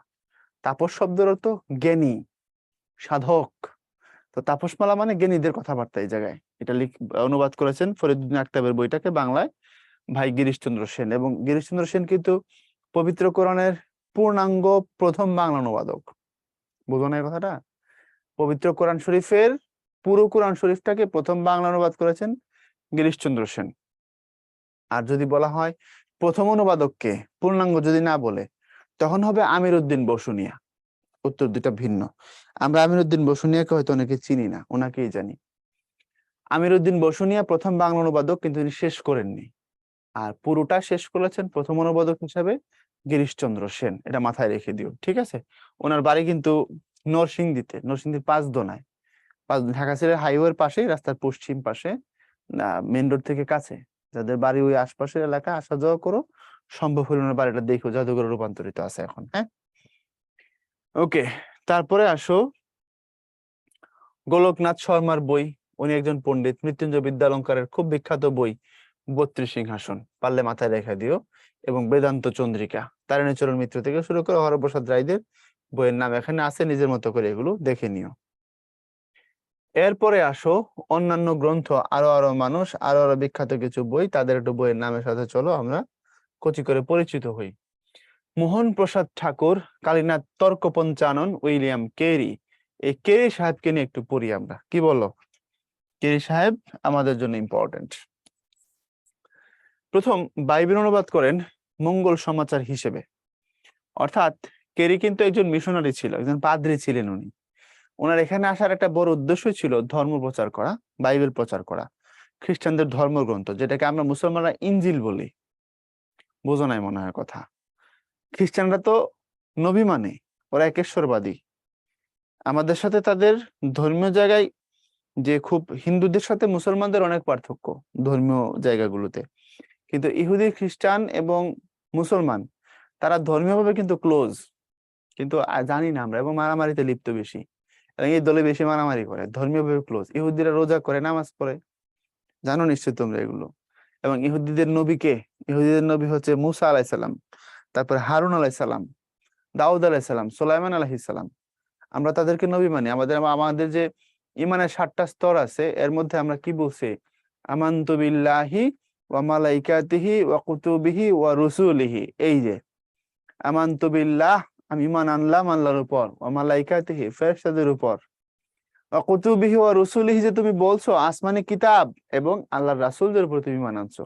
এর মানে যত নবী এবং রাসূলকে আল্লাহ পৃথিবীতে পাঠাইছেন, আমরা সমস্ত নবী এবং রাসূলের উপর ঈমান এনেছি। আল্লাহ তাদেরকে পাঠিয়েছেন এই মর্মে আমরা বিশ্বাস করি। এবং আমরা আমাদের প্রিয় রাসূল মুহাম্মদ রাসূলুল্লাহ সাল্লাল্লাহু আলাইহি ওয়াসাল্লামের যে তরিকা আছে, তার প্রবর্তিত যে বিধান আছে, সেটাকে আমরা মানি। এই জন্য আমরা মুসলমান। বুঝছো কথাটা? তাইলে এই যে আমরা দাউদ আলাইহিস সালাম বলি, তারা বলে ডেভিড। আমরা বলি সুলাইমান, তারা বলে সলোমন। আমরা বলি ইউসুফ, তারা বলে জোসেফ। আমরা বলি মূসা আলাইহিস সালাম, তারা বলে মোজেস। আমরা বলি হারুন আলাইহিস সালাম, তারা বলে অ্যারন, ওই একই। আমরা বলি জিব্রাইল, ওরা বলে গ্যাব্রিয়েল। বুঝেছো কি? আর খ্রিস্টানদের যিনি নবী, উনি ঈসা আলাইহিস সালাম, যাকে তারা হচ্ছে যিশু বলে বা জেসাস বলে। তো এগুলো একটু মাথায় রাখো, কাজে লাগবে তো। হয়তো তো মানে তর্ক জোড়া লাভ নেই মানুষের সাথে, একটু বুঝে শুনে জড়াও। তো মিস্টার কেরি বাইবেলকে অনুবাদ করেছিলেন মঙ্গল সমাচার নাম দিয়ে, অর্থাৎ ইনজিল যেটা। তিনি শ্রীরামপুর মিশনের পাদ্রী ছিলেন। পাদ্রী মানে তো বোঝোই, ধর্মীয় ভাবে যিনি গুরু আর কি। খ্রিস্টান ধর্মের যিনি ধর্মগুরু, তাদের পাদ্রী বলে। আমরা যেমন মাওলানা বলি বা হুজুর বলি। 1801 খ্রিস্টাব্দে ফোর্ট উইলিয়াম কলেজের বাংলা বিভাগে যোগ দেন বাংলা গদ্যের ভিত্তি তৈরি করার প্রচেষ্টা হিসেবে সাধু ভাষা ও কথ্য ভাষাকে যথাযথ গুরুত্ব দিয়ে বিশেষ লেখক গোষ্ঠী তৈরি করেন। প্রভূত প্রতিকূলতা সত্ত্বেও বাংলাকে ভদ্র ও শিক্ষিত জনের আলোচ্য ভাষার মর্যাদা দেন। তাহলে এখন খেয়াল করো, যা যা তুমি এখানে পড়লা, এগুলোর মধ্যে ওনার অবদানগুলো কেমন, বাংলা ভাষা সাহিত্যের বিকাশের জন্য তার অবদানগুলো কেমন, ওটা খেয়াল করে দেখো। এরপরে আসো রামরাম বসু, বাংলা সাহিত্যের প্রথম বাঙালি লেখক, গদ্য সাহিত্যের প্রথম বাঙালি লেখক, এবং মৃত্যুঞ্জয় বিদ্যালঙ্কার ফোর্ট উইলিয়াম কলেজের লেখকদের মধ্যে সর্বাধিক বই রচয়িতা 5টি। এই প্রশ্নটা পরীক্ষায় আসতে পারে। এবং তার উপাধিটা দেখো বিদ্যালঙ্কার। বিদ্যালঙ্কার মানে কি? বিদ্যার অলংকার। মানে উনার অলংকার বিদ্যা না, উনি বিদ্যার অলংকার। বুঝতেছো তো ব্যাপারটা? উপমহাদেশে প্রথম ছাপাখানা প্রতিষ্ঠিত হয় পর্তুগিজ ভাষায়, ছাপাইছিল তারা 1498 সালে। দেখো তারা যখন আসছে তখনই বলতে গেলে গোয়াতে। এই গোয়া সেই গোয়া না, এই গোয়া হচ্ছে একটা জায়গার নাম। ইন্ডিয়াতে একটা জায়গা আছে বিচ, ওই জায়গা দেখবো খুব সুন্দর। আমাদের কক্সবাজারের মতো না, ঠিক না? আমাদের 120 কিলোমিটারের বিচ। এবং পুরাটা আমরা ব্যবহার করি না, আমরা অল্পটা ব্যবহার করি। এখানে সুগন্ধা, লাবণী আর কলাতলি পয়েন্ট মিলে হবে ধরো বড় জোর 4 কিলো না 3 কিলো। ধরলাম 4 কিলো, 5 কিলো ধরলাম, সমস্যা আছে? 5 কিলো। আর ওই পাশে ইনানি, ধরো ইনানি ধরলাম আর 1.5 কিলো বা 2 কিলো। আর মাঝখানে প্যারাগাস, গ্লাইডিং কি কি সব করে, ওই যে আকাশে উড়ে টুড়ে এইসব। এখন তার বিচ ওইভাবে না, টেকনাফে একটু বিচ আছে। এই তো কক্সবাজারের বিচ আমরা ইউজ করি 120 কিলোর মধ্যে। এইটুক সব মিলে 10 কিলো অ্যাজ এ বিচ আমরা ইউজ করি না বলতে গেলে। ধরলাম আমি 10 কিলো ইউজ করি, আর বাকি 110 কিলো বা আমি যদি 20 কিলোকেও বিচ হিসাবে ইউজ করে থাকি, তাহলে 100 কিলো এমনি পড়ে আছে। এই হলো হিসাব। এখন দেখো আমরা এত বড় সম্ভাবনা কাজে লাগাতে পারি নাই, এবং ওখানে গেলে দেখবা ব্যবস্থাপনা বলতে তেমন কিছুই নাই। ম্যানেজমেন্ট একেবারে জিরো, মানুষ যাবে না এই জন্য। কিন্তু তুমি যদি এই ওদেরটা দেখো, গোয়াতে যে বিচ আছে ইন্ডিয়াতে, সেটা কিন্তু বলতে গেলে মডার্ন, ঠিক আছে, এবং যথেষ্ট সুযোগ সুবিধা সম্পন্ন। তো ওই জায়গায় প্রথম ছাপাখানা প্রতিষ্ঠা করে পর্তুগিজরা। আর পরে বাংলা অঞ্চলে আসছে দেখো। এরপর 1777 সালে হুগলিতে প্রথম বাংলা ছাপাখানা তৈরি হয়। হুগলি কই? হুগলি পশ্চিমবঙ্গের একটা জেলা। এর ঠিক 22 বছর পর 1800 সালে শ্রীরামপুর মিশন ছাপাখানা প্রতিষ্ঠিত হয়। শ্রীরামপুরটাও হুগলিতেই। ইতিমধ্যে কলকাতায় মুদ্রণ শুরু হলেও প্রসার হয়েছে অতি মন্থর গতিতে, মানে ধীরে। শ্রীরামপুরে শিল্প প্রতিষ্ঠার পটভূমিতে আছে ইংল্যান্ডের ব্যাপটিস্ট মিশনারি সোসাইটির প্রতিনিধিরূপে উইলিয়াম কেরির ভারত আগমন। 1800 সালে শ্রীরামপুর মিশন প্রতিষ্ঠা, খ্রিস্ট ধর্ম প্রচার করতে কেরি বাংলা আসেন, বাংলা ভাষার বাইবেল অনুবাদ করেন। কেরির উদ্দেশ্য, কেরির কর্মকাণ্ড সব এখানে বলে দিলাম।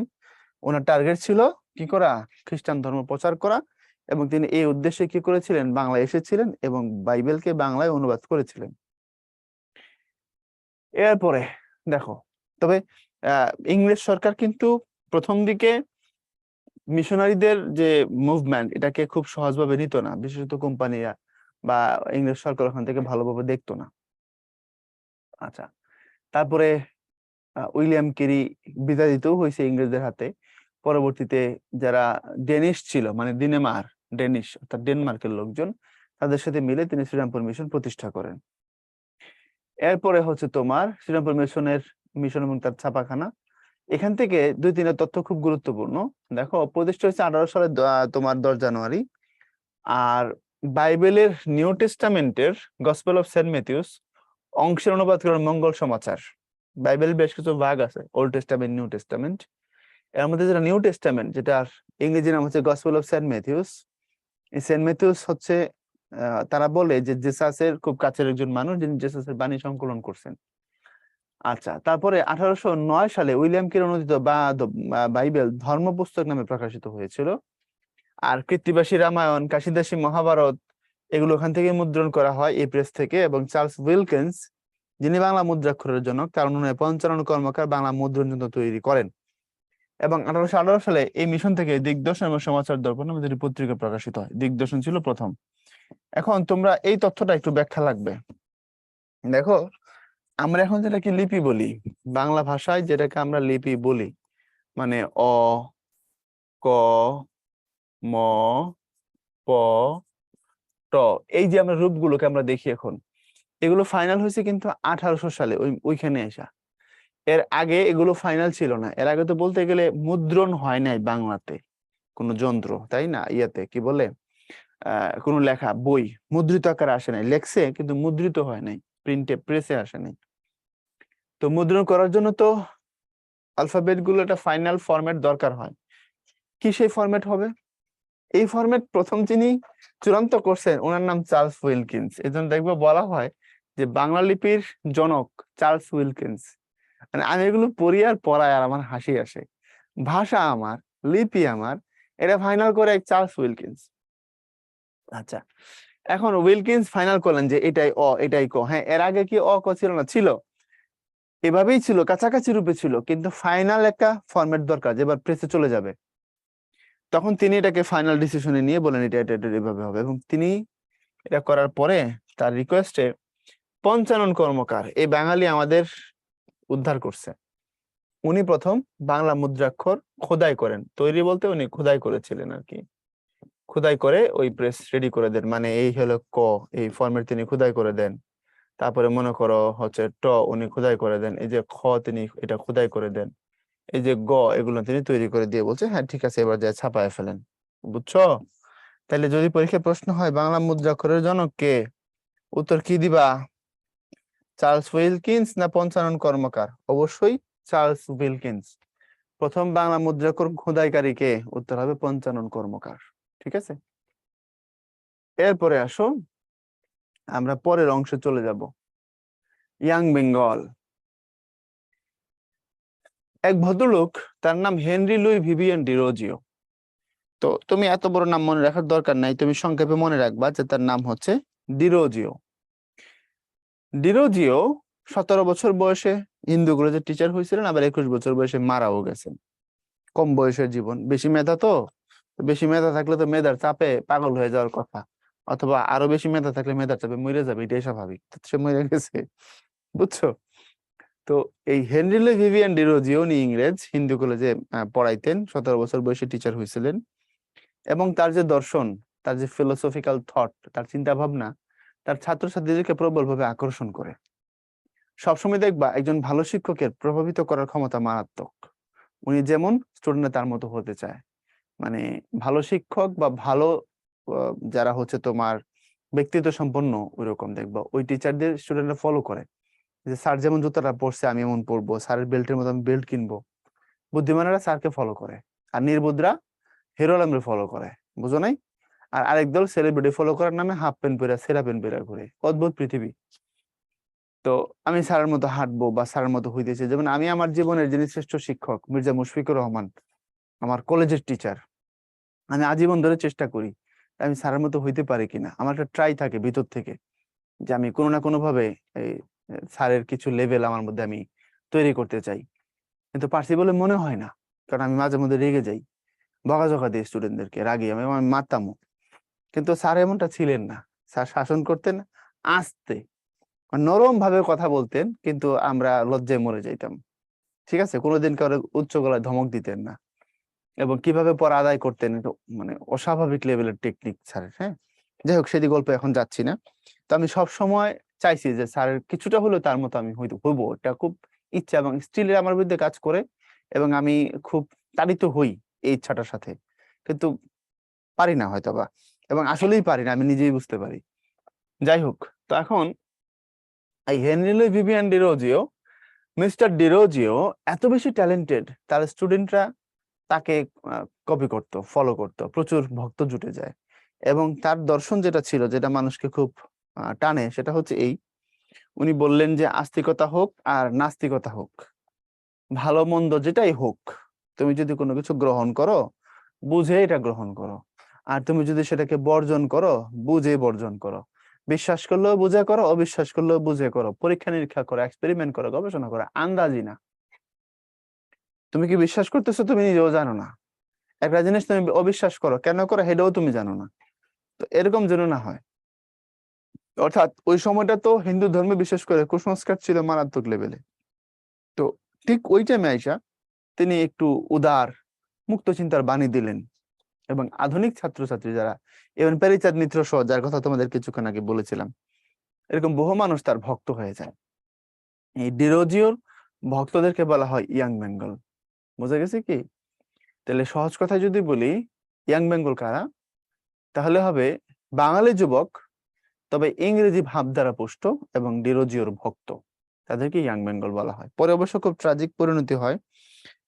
ডিরোজিওকে হিন্দু কলেজ থেকে নাস্তিকতার দায়ে বহিষ্কার করা হয়, এবং তিনি সেখান থেকে বহিষ্কার হওয়ার কিছুদিন পরে মারা যান। মারা গেলে তার ছাত্রছাত্রীরা, মানে ছাত্ররা সব আওলায় গেছিল। আওলানোর কারণ ছিল ওস্তাদ না থাকলে তো শিষ্যরা আওলাবে, এটাই স্বাভাবিক। অর্থাৎ তাদের ফিলোসফিক্যাল পরিবর্তন খুব বাজেভাবে হয়েছিল। ডিরোজিও আধুনিক হইতে বলছিলেন, অসভ্য হইতে বলেন নাই। কিন্তু এরা অসভ্য হয়ে গেল, অর্থাৎ সে আদতে হিন্দু কিন্তু সে হচ্ছে গরুর মাংস খাওয়া শুরু করলো। কারণ ডিরোজিও কইছে তুমি আধুনিক হও। এখন সে বলতেছে আধুনিক হইতে হইলে কি করতে হবে, হিন্দুদের সংস্কারকে চ্যালেঞ্জ করতে হবে। চ্যালেঞ্জ করে সে গরুর মাংস খাওয়া শুরু করলো। মানে ইংরেজদের মতো হইতে চায় আর কি, ইংরেজরা গরু খায় তারাও গরু খাবে। তারপরে ইংরেজরা বাইজি বাড়ি যায়, মেয়েদেরকে নাচায়, বেশ্যালয়ে গমন করে, তো তারাও এটা করা শুরু করলো। তারা বললো আমরা আধুনিক। ইংরেজরা মদ খায়, নাচানাচি করে, তারাও এটা শুরু করলো এবং তারা বললো তারা আধুনিক। তো এই যে ইয়াং বেঙ্গলদের পরবর্তীতে একটা অধপতন, এই অধপতনকে নিয়ে একটা বিশাল কাহিনী আছে, যেটা লিখেছেন প্রহসন আকারে মাইকেল মধুসূদন দত্ত। তোমরা সেই প্রহসনের নাম পড়ছো কিন্তু বুঝো না এর মধ্যে কি আছে। প্রহসনের নাম একেই কি বলে সভ্যতা। একেই কি বলে সভ্যতা। তো এটা তো প্রহসন। প্রহসন মানে কি? হাস্যরসাত্মক নাটক, সামাজিক বার্তা থাকবে প্লাস হাসি থাকবে। তো তারা যে আকাম কুকাম করে সভ্য মানুষের নামে বা সভ্যতার নামে চালাই দিত, এটাকে ট্রল করছেন মাইকেল, বলেছেন একেই কি বলে সভ্যতা, তোমরা যে কুকর্ম করতেছো এগুলো কি সভ্যতা নাকি? ওকে, তো ইয়াং বেঙ্গলের ব্যাপারে একেবারে টোটাল ধারণা দিয়ে দিলাম। তাহলে এখান থেকে আর পড়ার দরকার নেই, মানে আমি আর রিডিং করতেছি না, তুমি রিডিং করে নিও। এই ইয়াং বেঙ্গলের একটা পত্রিকা ডিরোজিও ও তার শিষ্যেরা 1828 সালে এবং 1843 সালের মধ্যে বেশ কিছু সাময়িকী প্রকাশ করেন। এর মধ্যে পত্রপত্রিকা বিশেষ ছিল পার্থেনন, হিসপারাস, গেনার নেশন, এনকোয়ারার, হিন্দু পাইওনিয়ার, কুইল এবং বেঙ্গল স্পেকটেটর। পরীক্ষা আসলে এটা আসবে, এটা যেটা জ্ঞানার নেশন, এটারই ইংরেজিতে তারা বের করতো। একই পত্রিকা বাংলা বের করলে নাম ছিল জ্ঞানার নেশন, এটাকে ইংলিশে বের করলে নাম দিত দা এনকোয়ারার। তো এখন যেমন ধরো অনেকটা তোমার কেমন বুঝাই, কালের কণ্ঠ পত্রিকাটার সংক্ষিপ্ত ভার্সন বলতে পারে বাংলাদেশ প্রতিদিন, কারণ একই কোম্পানি তোমার এটা বের করে, বসুন্ধরা। তো কালের কণ্ঠ ধরো ফুল ভার্সন, আর সংক্ষিপ্ত ভার্সন ওইগুলো সব শর্ট ভাবে আসে বাংলাদেশ প্রতিদিনে। একই কাহিনী কিন্তু ডেইলি স্টার এবং প্রথম আলোর ক্ষেত্রে প্রযোজ্য। ডেইলি স্টার প্রথম আলো নিয়েও পাশাপাশি নিয়েও দেখবা যে প্রথম আলো বাংলা মনে হবে, এটার ইংলিশ ভার্সন মনে হবে ডেইলি স্টার। হুবহু না হইলেও প্রচুর খবর দেখবা রিপোর্টের ধ্বংস খুব মিলবে, পাশাপাশি পড়ে দেখো, অনেকটা এরকম আর কি। হ্যাঁ, তো জ্ঞানার নেশন এটারই ইংরেজি ছিল এনকোয়ারার। তো ডিরোজিও মরলো, তারপরে তারা সব আওলাইলো, সব গেল শেষ হয়ে। এনকোয়ারারও গেল, জ্ঞানার নেশনও গেল। ওই যে বলছে তো 1828 থেকে 1843-এর মধ্যে এই কাহিনীগুলো হয়েছে। এখন দেখো ইয়াং বেঙ্গলের সদস্য কারা ছিল। সবাই যে আওলাই ছিল তা কিন্তু না, আবার উল্টা বুঝো না। কৃষ্ণমোহন বন্দ্যোপাধ্যায়, রসিক কৃষ্ণ মল্লিক, দক্ষিণারঞ্জন মুখোপাধ্যায়, রামগোপাল ঘোষ, মাধবচন্দ্র মল্লিক, রামতনু লাহিড়ী, মহেশচন্দ্র ঘোষ, শিবচন্দ্র দেব, হরচন্দ্র ঘোষ, রাধানাথ শিকদার, গোবিন্দচন্দ্র বসাক, অমৃতলাল মিত্র, পেরিচাঁদ মিত্র। এবং এদের মধ্যে কিন্তু কেউ কেউ খ্রিস্টান ছিল। বোঝানোর কথা, মানে এত আবেগে ঠেলা দিছে। এই যে দক্ষিণারঞ্জন মুখোপাধ্যায়, কালি কোনটা যে ফুটবে রে, আচ্ছা দেখি তো, আমি তো কালারও তো ভালো চিনি না, এই জন্য ঝামেলাটা হয়। এই যে এবার ফুটবে না। এই দক্ষিণারঞ্জন মুখোপাধ্যায় এবং কৃষ্ণমোহন বন্দ্যোপাধ্যায়ের মতো তাদের অনেকে হিন্দু ধর্ম ত্যাগ করে খ্রিস্টান ধর্ম গ্রহণ করে ফেলছিলেন, বুঝেছো কি? এবং মাইকেল মধুসূদন দত্ত ডিরোজিওর ভাব শিষ্য ছিলেন। What does it mean by ভাব শিষ্য? ভাব শিষ্য মানে ডিরোজিওকে তিনি সরাসরি পাননি, কিন্তু ডিরোজিওর ফিলোসফিকে তিনি পছন্দ করতেন। অর্থাৎ মনে করো আমি একজনের ক্লাস করি নাই, সরাসরি পাই নাই, কিন্তু আমি তাকে ইউটিউবে বা টিভিতে তার বক্তব্য শুনেছি, তাকে আমার ভালো লাগে, আমি তার ফিলোসফিক্যাল জায়গাকে গ্রহণ করেছি। সো আমি তার শিষ্য, সরাসরি না কিন্তু ভাব শিষ্য। যেমন আব্দুল্লাহ আবু সাইদ স্যারকে আমি সরাসরি কোনোদিন পাইনি আমার সামনে, কিন্তু আমি ওনার কথা শুনি, তার বক্তব্য আমি শুনি, আমার ভালো লাগে। তো তাহলে আমি স্যারের শিষ্য, সরাসরি না। তাহলে কি বলতে হবে, এই জায়গাটাকে কিভাবে ব্যাখ্যা করবা? ব্যাখ্যা করতে হবে আমি তার ভাব শিষ্য। ওকে, আমি যে 5-7 জন মানুষের সংক্ষিপ্ত লিস্ট আছে আমার কাছে একটা মনে মনে, যাদেরকে পাইলে আমি অবশ্যই একটা অটোগ্রাফ নিব, অবশ্যই নিব, একদম মনে করো যে জোর করে হইলেও নিব। তার মধ্যে একটা হচ্ছে আব্দুল্লাহ আবু সাইদ স্যারের নাম। আর একটা তোমাদের বলেছিলাম ওই দিন, বৃন্দাবন দাস, আমি ওনাকে পছন্দ করি, তার লেখা আমার ভালো লাগে, নাটক। ওকে, তারপরে আসো আগে বাড়ি। সংগঠন academic association, society for the acquisition of general knowledge. এটা খেয়াল করে দেখো, 1828 সালে ডিরোজিও তার ছাত্ররা একাডেমিক অ্যাসোসিয়েশন গঠন করেন। অ্যাসোসিয়েশন বিভিন্ন বিষয়ে বিতর্ক অনুষ্ঠান করতে অ্যাসোসিয়েশনের সভায় প্রচুর জনসমাগম হতো। মাঝে মধ্যে বেশ কয়েকজন বিশিষ্ট গুণীজন উপস্থিত হতেন। ডিরোজিওর ছাত্ররা Voltaire, Hume, Locke, Thomas Paine প্রমুখের রচনাবলী গভীর অভিনিবেশে অধ্যয়ন করতেন এবং বিতর্ককে তাদের রচনা প্রয়াসে উদ্ধৃত করতেন। এই যে মানুষদের নাম এখানে আছে, Voltaire, Hume, John Locke, Thomas Paine, এরা কারা? এরা সব ইউরোপীয় দার্শনিক, যেমন রুশো এবং মন্টেস্কু আর ভলতেয়ার, এই তিনজনকে বলা হয় ফরাসি বিপ্লবের মূল চেতনার জন্মদাতা। ফরাসি বিপ্লব 1799 সালে হয়েছিল তোমার ফ্রান্সে। পৃথিবীর একমাত্র বিপ্লব যেটা ধনীরা করছে। কেন করছে? যে ইংরেজি একে বলে ইন্টারন্যাশনাল অ্যাফেয়ার যেদিন পড়াবো সেদিন বিস্তারিত বলবো। সমস্ত বিপ্লব করছে গরিবরা, আর এর একমাত্র বিপ্লব যেটা ধনীরা করছিল। তো ফরাসি বিপ্লবের যে চেতনার জায়গাটা তৈরি করেছিলেন লেখালেখির মাধ্যমে ভলতেয়ার, মন্টেস্কো, রুশো। রুশো হচ্ছে তোমাদের আবার রুশো ভাই না, রুশো ভাইয়ের নাম ওখান থেকে আসছে। রুশো হচ্ছে জ্যাক রুশো, একজন ফরাসি রাইটার। জ্যাক রুশো, তার একটা বিখ্যাত বই আছে দ্য সোশ্যাল কন্ট্রাক্ট। যারা রাষ্ট্রবিজ্ঞান পড়বা অনার্সে তাদেরকে এটা পড়তে হবে, মানে ঘাটাঘাটি হইলেও করতে হবে মিনিমাম। সোশ্যাল কন্ট্রাক্টের লাইন দেখবা, সোশ্যাল কন্ট্রাক্ট থেকে অনেকে এটাকে কোটেশন হিসেবে ইউজ করে, উদ্ধৃতি দেয়। ওই বইটার শুরুর লাইনটা শুরু হয়েছে এরকম: man is born free but everywhere he is chained. মানুষ স্বাধীনভাবে জন্মগ্রহণ করে কিন্তু সর্বত্রই তাকে শৃঙ্খলিত অবস্থায় দেখা যায়। অর্থাৎ জন্মগ্রহণ করে মানুষ স্বাধীন হিসেবে, পরবর্তীতে বিভিন্ন নিয়মের বেড়াজালে সে আবদ্ধ হয়ে পড়ে, সে শৃঙ্খলিত হয়ে পড়ে, কোথাও কোথাও সে স্বাধীনতা হারায় ফেলে, তাই না? এই দারুণ বই। আচ্ছা, তারপরে society for the acquisition of general knowledge, 1838 সালে তাদের স্থাপিত আরেকটি সংগঠনের নাম society for the acquisition of general knowledge. Tarachand Chakraborty ছিলেন এই সোসাইটির সভাপতি এবং প্যারীচাঁদ মিত্র রামতনু লাহিড়ী ছিলেন এর সম্পাদক। এরপরে আসো, মোহামেডান লিটারেরি সোসাইটি একটি সামাজিক সংগঠন, এটা মুসলমানদের সংগঠন। সোজা কথা, আমি একটু পেছন থেকে পড়ি, অনেক লেখা দেখো। 1863 সালে নবাব আব্দুল লতিফ কর্তৃক কলকাতায় প্রতিষ্ঠিত হয়। সোসাইটির সেক্রেটারি আব্দুল লতিফের কলকাতার 16 নম্বর তালতলার বাসভবনে সোসাইটির সদর দপ্তর ছিল। মোহামেডান লিটারেরি সোসাইটির ব্যবস্থাপনা কমিটির সভাপতি ছিলেন মহীশূরের প্রিন্স মোহাম্মদ রহিমউদ্দিন এবং সহ-সভাপতি ছিলেন অযোধ্যার প্রিন্স মির্জা জাহান কাদের বাহাদুর ও মহীশূরের প্রিন্স মোহাম্মদ নাসিরউদ্দিন হায়দার। কমিটির মোট 12 জন সদস্যের মধ্যে উল্লেখযোগ্য ছিলেন অযোধ্যার প্রিন্স, তারপরে মহীশূরের প্রিন্স, অনেকের নাম আছে বাংলায়। ছোট লাটকে সোসাইটির পৃষ্ঠপোষক করা হয়েছিল। সমগ্র ভারতবর্ষের 500-ও বেশি মুসলমান সোসাইটির সাধারণ সদস্যভুক্ত ছিল। সোসাইটির মাসিক সভার কার্যক্রম উর্দু, ফার্সি, আরবি ও ইংরেজি ভাষায় পরিচালিত হতো। কিছু বুঝলা? না, কিছু বোঝো নাই। ইংরেজরা যখন ভারত শাসন শুরু করে, পরবর্তীতে আমরা দেখি হুজুরদের একটা বড় অংশ ফতোয়াবাজি করে। তারা বলে যে ইংরেজি শেখা যাবে না, ইংরেজি শিখলে তুমি খ্রিস্টান হয়ে যাবে, তোমার ধর্ম নাশ হবে, তোমার ধর্ম চেতনা ধ্বংস হয়ে যাবে। এখন মুসলমানকে ইংরেজি শিখতে নিষেধ করা হলো, মুসলমানরা এই কথা মানলো এবং ইংরেজি শেখা থেকে বিরত থাকলো। আর হিন্দুদের এরকম নিষেধ ছিল না, হিন্দুরা আগায় গেল, তারা শিখলো। সামাজিক ভাবে এবং রাজনৈতিক ভাবে হিন্দুদের আধিপত্য প্রতিষ্ঠিত হইলো, আর মুসলমানরা যেখানে ছিল সেখানেই থাকলো। এটা বুঝতে প্রায় 100 বছর টাইম লাগছে মুসলমানদের। পরবর্তীতে এইরকম বড় বড় মানুষরা, নবাব আব্দুল লতিফ, আমির আলী, তারা আইসা বললেন যে না, ভাষা শিখতে হবে, জ্ঞান বিজ্ঞানের চর্চা করতে হবে, আমরা ইংরেজদেরকে চাই না, তবে ভাষা তো লাগবে আমাদের। তারপরে মুসলমানরা আস্তে আস্তে আগায় আসলো। এই হচ্ছে হুজুরদের ফতোয়াবাজির ফসল। হুজুররা ভুলেই গেল যে আল্লাহ সূরা আর রহমানে বলছেন আল্লাহ মাহুল বায়ান, আমি তোমার কথা বলতে শিখেছি, তোমার মুখে আমি বায়ান দিয়েছি, তাই না? তাহলে মানুষকে আল্লাহ ওখানে বলেছেন খালাকাল ইনসান, আল্লাহ মানুষ সৃষ্টি করেছেন, মানুষকে কথা বলতে শিখেছেন। এই জন্য আব্দুল হাকিম কত আগে বলে গেছে, যেই দেশে যেই বাক্য কহে নরগণ, সেই বাক্য বুঝে প্রভু আপে নিরঞ্জন। পড়ো নাই তোমাদের 9-10-এর সেই বিখ্যাত বঙ্গবাণী কবিতা?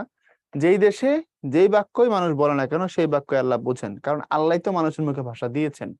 অথচ এই ভাষার প্রশ্নে মুসলমানদেরকে ওরা পিছিয়ে রাখছিল। বুঝেছো কি? উদ্দেশ্য কি ছিল এটার? দেখো, এই যে যে সংগঠন নিয়ে আমরা এখন আলোচনা করলাম, মোহামেডান লিটারেরি সোসাইটি, এটা টার্গেট কি ছিল? মোহামেডান মানে মুসলমান সম্পর্কিত বা মুসলমানদের।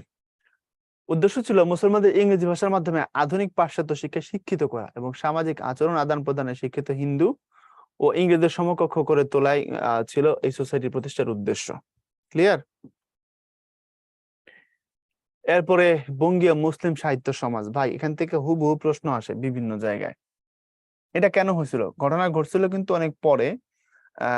বা তোমার তারপরে আবার মুসলিম সাহিত্য সমাজ হয়েছিল, ঢাকা মুসলিম সাহিত্য সমাজ হয়েছিল।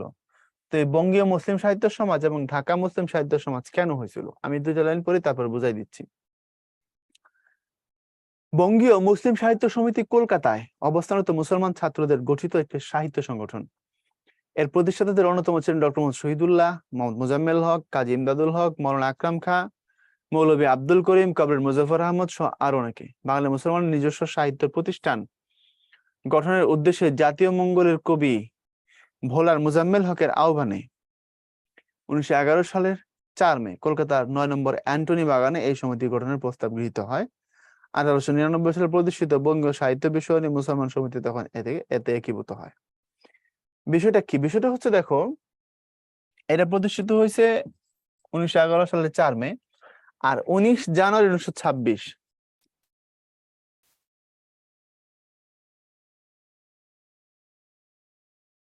1926 প্রতিষ্ঠিত হয়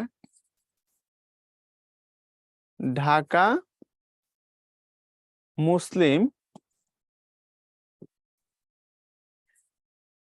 সাহিত্য সমাজ। প্রশ্ন হচ্ছে কেন?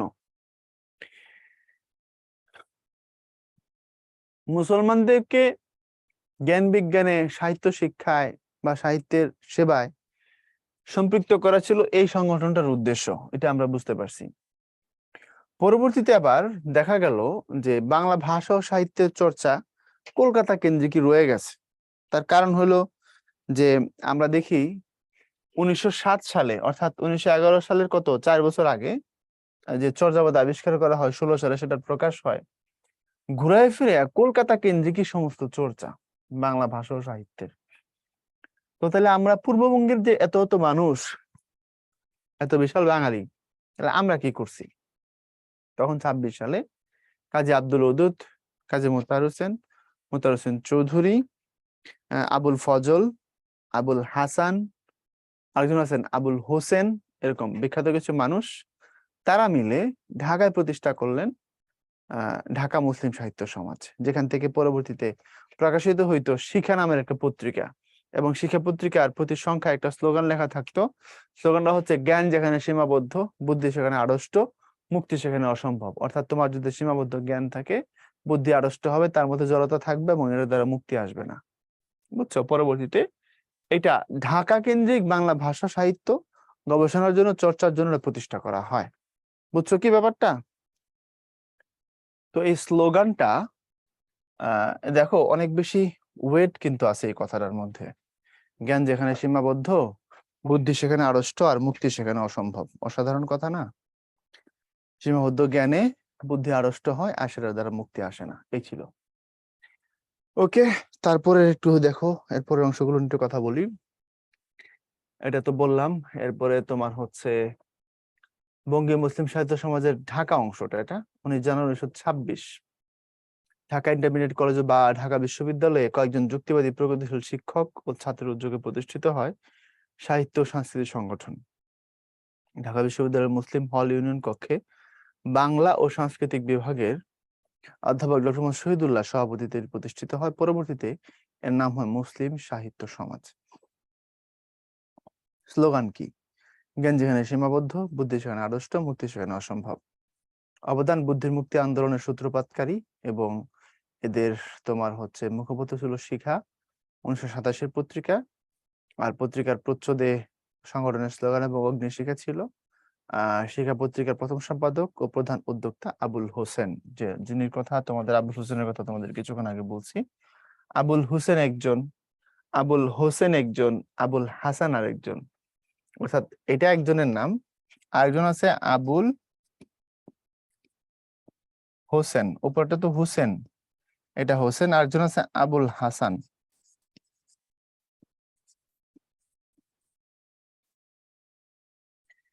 শামসুদ্দিন আবুল কালাম আর আবুল কালাম শামসুদ্দিন দুইটা কিন্তু ভিন্ন মানুষ। নাম তোমার শোনা মনে হইতে পারে, হয়তো একজনের নাম উল্টাপাল্টা করে লিখে ফেলেছে, না, দুজন মানুষও ভিন্ন। আবুল কালাম শামসুদ্দিন আর শামসুদ্দিন আবুল কালাম একজন মানুষ নন। আচ্ছা, তারপরে আসো, এর সাথে জড়িত মানুষের নাম কাজী আব্দুল ওদুদ, কাজী মোতার হোসেন, আবুল ফজল, আবুল হোসেন প্রভৃতি ব্যক্তিবর্গ এর সাথে জড়িত ছিলেন, এবং এই সংস্থার প্রবীণ সদস্য কাজী আনোয়ারুল কবির, এবং শিক্ষা পত্রিকায় মোট 5টির সংখ্যা প্রকাশিত হয়েছিল। এরপরে বাংলা একাডেমি, মারাত্মক লেভেলের ইম্পর্টেন্ট বাংলা একাডেমি। চলো এটা নিয়ে কথা বলি। তোমরা জানো যে যুক্তফ্রন্ট সরকারের সাথে বাংলা একাডেমির একটা সম্পর্ক আছে, আর দুটো সম্পর্ক আছে ভাষা আন্দোলনের সাথে। অর্থাৎ একটু পেছনে আসো, সময়টা 1952, যে বছর ভাষা আন্দোলন হয়। হ্যাঁ, 1952-তে ভাষা আন্দোলন হয়, 1954-তে যুক্তফ্রন্টে নির্বাচন হয়। নির্বাচনে 21টা দফা ছিল। তোমাদের 9-10 বিজিএস বইতে চ্যাপ্টার 1-এ পূর্ব বাংলা জাতীয়তাবাদ নামের যে চ্যাপ্টারটা ছিল, ওখানে দেখবা যুক্তফ্রন্ট নিয়ে একটা আলোচনা আছে। যুক্তফ্রন্টের ওই জায়গায় ওই 21টা দফা নিয়ে আলোচনা আছে। আমার যদি ভুল না হয়, ওখানে ওই বইতে বাম পাশের পেজে এই কথাগুলো আলোচনা আছে, দেখো। হ্যাঁ, 21 দফা। এই 21 দফাটা হচ্ছে যুক্তফ্রন্ট যখন গঠিত হয়, তোমাদের বাংলাদেশ অ্যাফেয়ার্সে ভাই আলোচনাগুলো করছি, যুক্তফ্রন্টের ডিটেইল বলছি, এখন আর ডিটেইলে যাব না। যখন যুক্তফ্রন্ট গঠিত হয়, টার্গেট ছিল যে পশ্চিম পাকিস্তানের দল মুসলিম লীগ যেন পূর্ব বাংলায় সুবিধা করতে না পারে, পূর্ব বাংলার দল নির্বাচিত হয়ে পূর্ব বাংলাকে শাসন করবে। That was the main purpose. এবং 21 দফা ছিল। 21 দফার প্রথম দফা ছিল বাংলাকে অন্যতম রাষ্ট্রভাষা করা। 21 দফার প্রথম দফা ছিল বাংলাকে অন্যতম রাষ্ট্রভাষা করবে কারা? যদি যুক্তফ্রন্ট এই প্রাদেশিক নির্বাচনে বিজয়ী হয় এবং সরকার গঠন করতে পারে, তাহলে তারা বাংলাকে অন্যতম রাষ্ট্রভাষা করবে। এই বাংলাকে অন্যতম রাষ্ট্রভাষা করার প্রস্তাবের ভিতর দিয়ে যুক্তফ্রন্ট এই দেশের বেশিরভাগ মানুষের মন জয় করে ফেলে। এবং পরবর্তীতে 21 দফার মধ্যে আরো যে দফাগুলো বা ধারাগুলো ছিল, তার মধ্যে একটা ধারা ছিল, তারা বলছিল যে আমরা বিজয়ী হলে বাংলা ভাষা ও সাহিত্যের গবেষণার জন্য একটা প্রতিষ্ঠান তৈরি করে দেব, এবং সেই প্রতিষ্ঠানটাই হচ্ছে বাংলা একাডেমি। যদিও যুক্তফ্রন্ট সরকার আমরা দেখি পরবর্তীতে মাত্র 56 দিনের মাথায় প্রত্যাখ্যাত হয়। এটা তার মিথ্যা কথা না, তাই না? মাত্র 56 দিন যাওয়ার পরে তাদেরকে ষড়যন্ত্র করে উৎখাত করে দেওয়া হয়। বলা হয় যে তোমরা যেহেতু আদমজের দাঙ্গা ঠেকাইতে পারো নাই, সো তোমরা কোনো রাইট রাখো না, তোমরা সমস্ত লিগ্যাসি হারাইছো এই অংশটাকে শাসন করার, সো তোমরা কি করতে হবে? চলে যেতে হবে, মানে তোমরা বিদায় হয়ে যাও, তোমরা শাসন করতে পারবে না। কেন্দ্র থেকে যুক্তফ্রন্ট সরকারকে কি করা হয়? বাতিল করা হয়। তো তার আগে ওই 56 দিনের যে তাদের মন্ত্রিসভা, সে তার মধ্যেই বাংলা একাডেমির প্রতিষ্ঠার সমস্ত রোডম্যাপ তারা প্রতিষ্ঠা করে ফেলে। পরের বছর অর্থাৎ 1955 সালে সেই ধারা অনুযায়ী বর্ধমান হাউস, যারা তখন পূর্ব বাংলার গভর্নরের বসবাস করার জায়গা ছিল, পূর্ব বাংলার গভর্নর ওই বাড়িতে থাকতেন বাংলা একাডেমির ভিতরে। গেছো কিনা, কারে কি বুঝাইতেছি? ঢাকায় যারা আছে তারা দেখবা, বাংলা একাডেমিতে ঢুকলে বাম পাশে যে বড় প্রাসাদের মতো বিল্ডিংটা আছে দেখবা, ওইটা ছিল গভর্নরের বাসভবন। এবং যুক্তফ্রন্ট সরকারের লজিক ছিল যে একজন গভর্নর থাকার জন্য এত বড় বাড়ির দরকার হয় না, এটাকে আমরা প্রথমত ছাত্রাবাস বানাবো, পরে এটাকে বাংলা ভাষার জন্য গবেষণাগারে রূপান্তর করব। এবং এটাই হয়। পরে সেখানে বাংলা একাডেমি প্রতিষ্ঠিত হয়। আর এখন ভিতরের দিকে গেলে সোজা এবং ডান দিকে যে বিল্ডিং গুলো দেখো, এগুলো পরে প্রতিষ্ঠিত হয়েছে বাংলাদেশ স্বাধীন হওয়ার পর। লাইব্রেরি যেদিকে, অডিটোরিয়াম গুলো যেখানে, সেগুলো ভিতরটা কিন্তু সুন্দর আছে, একটা পুকুর আছে দেখবা, একটু যাবাই। জিনিসগুলো তো আমাদের ইতিহাসের সাথে জড়িত, তাই না? কমপক্ষে বইমেলা উপলক্ষে তো যাইতে পারো নাকি? বাংলা একাডেমি 1955 খ্রিস্টাব্দের 3 ডিসেম্বর, মানে 17 অগ্রহায়ণ 1362 বঙ্গাব্দ প্রতিষ্ঠিত হয়। বাংলা ভাষা ও সাহিত্যের চর্চা, গবেষণা, প্রচারের লক্ষ্যে তৎকালীন পূর্ব পাকিস্তানে এই একাডেমি প্রতিষ্ঠা করা হয়। রাষ্ট্রভাষা আন্দোলন পরবর্তীকালে প্রেক্ষাপটে বাংলা একাডেমি প্রতিষ্ঠার দাবি ওঠে। তৎকালীন পূর্ব পাকিস্তানের প্রধানমন্ত্রীর সরকারি বাসভবন বর্ধমান হাউস, ওই যে গভর্নরের কথা বললাম, এবং প্রধানমন্ত্রী থাকতেন সেখানে, তোমার গভর্নর হাউস এই একাডেমির সদর দপ্তর স্থাপিত হয়। একাডেমির বর্ধমান হাউসে একটি ভাষা আন্দোলন জাদুঘর আছে, বর্তমানের অবস্থান ঢাকা বিশ্ববিদ্যালয় চত্বরে। এখন একটু খেয়াল করে দেখো, তাহলে বাংলা একাডেমির সাথে বাকি যে দুইটা ঘটনার কথা বলছি, যে তোমার হচ্ছে পূর্ব বাংলার গভর্নর, প্রধানমন্ত্রী যিনি, হ্যাঁ, তো দেখো এই বাড়িতে যে পরবর্তীতে বাংলা একাডেমি হইলো, তার সাথে 52 ভাষা আন্দোলনের সম্পর্ক আছে, 54 যুক্তফ্রন্ট সরকারের সম্পর্ক আছে, এবং এই দুটোর সাথেই কিন্তু আমাদের চেতনাগত সাদৃশ্য আছে। মানে আমরা যা চাই সমস্ত কিছুই ঘটছে 52-তে। আমাদের যে ইচ্ছা, আমাদের যে লালন করার চেতনা, সেটাই আমরা প্রতিফলন করেছি 52-তে। রক্ত দিয়ে হইলো আমরা এটাকে রক্ষা করছি, আমরা তার সাথে কি করি নাই, মাথা নত করি নাই, এবং 1954 যুক্তফ্রন্টের নির্বাচন আমরা সেটাকে প্রমাণ করে দেখাইছি। এবং মনে রাখো, বাংলা ভাষা ও সাহিত্যের গবেষণার জন্য এটাই বাঙালিদের সব থেকে বড় প্রতিষ্ঠান। এর থেকে বড় প্রতিষ্ঠান কলকাতাতেও নাই। ঠিক আছে, এরপর লক্ষ্য উদ্দেশ্য দেখো, দেশজ সংস্কৃতির কৃষ্টি, ইতিহাস, ঐতিহ্য, মুক্তিযুদ্ধের চেতনা, সমকালীন বিশ্ব সাহিত্য সংরক্ষণ এবং গবেষণা উন্নয়নের মাধ্যমে জাতির মানসিক বিকাশ উৎকর্ষ সাধন করা, এটা হচ্ছে উদ্দেশ্য। এরপরে কার্যক্রম, গ্রন্থমেলা, অমর একুশে গ্রন্থমেলা আয়োজন করে থাকে। এটা আমাদের এশিয়া অঞ্চলের বই নিয়ে সব থেকে বড় মেলা। আমাদের দেখা দেখি কলকাতায় একটা মেলা হয়, এখন তারা একটা বই মেলা করে, বাট আমাদের মতো অত বড় বই মেলা না। আমরা বাঙালি খারাপ হয়ে গেল, কিছু ভালো চর্চা এখনো করি, বই পড়ে কি পড়ি না সেই হিসাব পরে বইমেলা তো একটা বানাই আমরা, এবং সেল হয়, না হলে তোর বইমেলা হইতো না। তোমরা বইমেলায় যাবা, বই কিনবা। এরপরে আসো, আমরা বাংলা একাডেমির ইতিহাস এই জায়গায় আছে, এটা নিজের মতো করে পড়ে ফেলায়ও।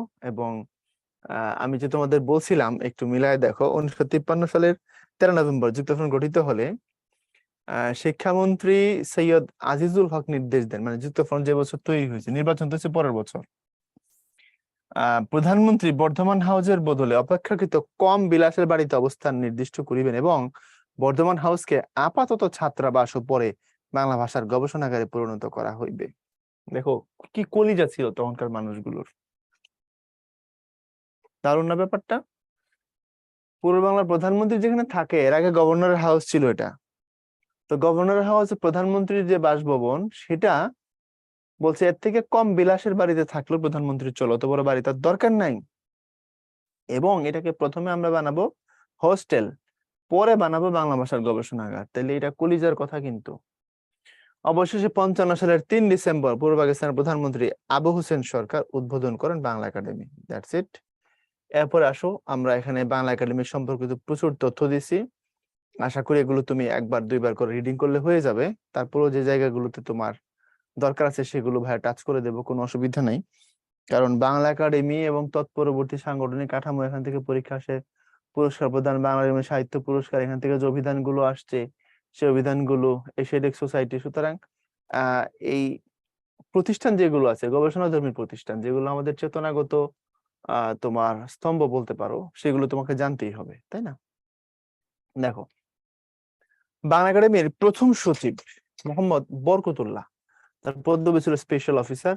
আর এখান থেকে 1956 সালে একাডেমির প্রথম পরিচালনা নিযুক্ত অধ্যাপক ডক্টর মোহাম্মদ এনামুল হক।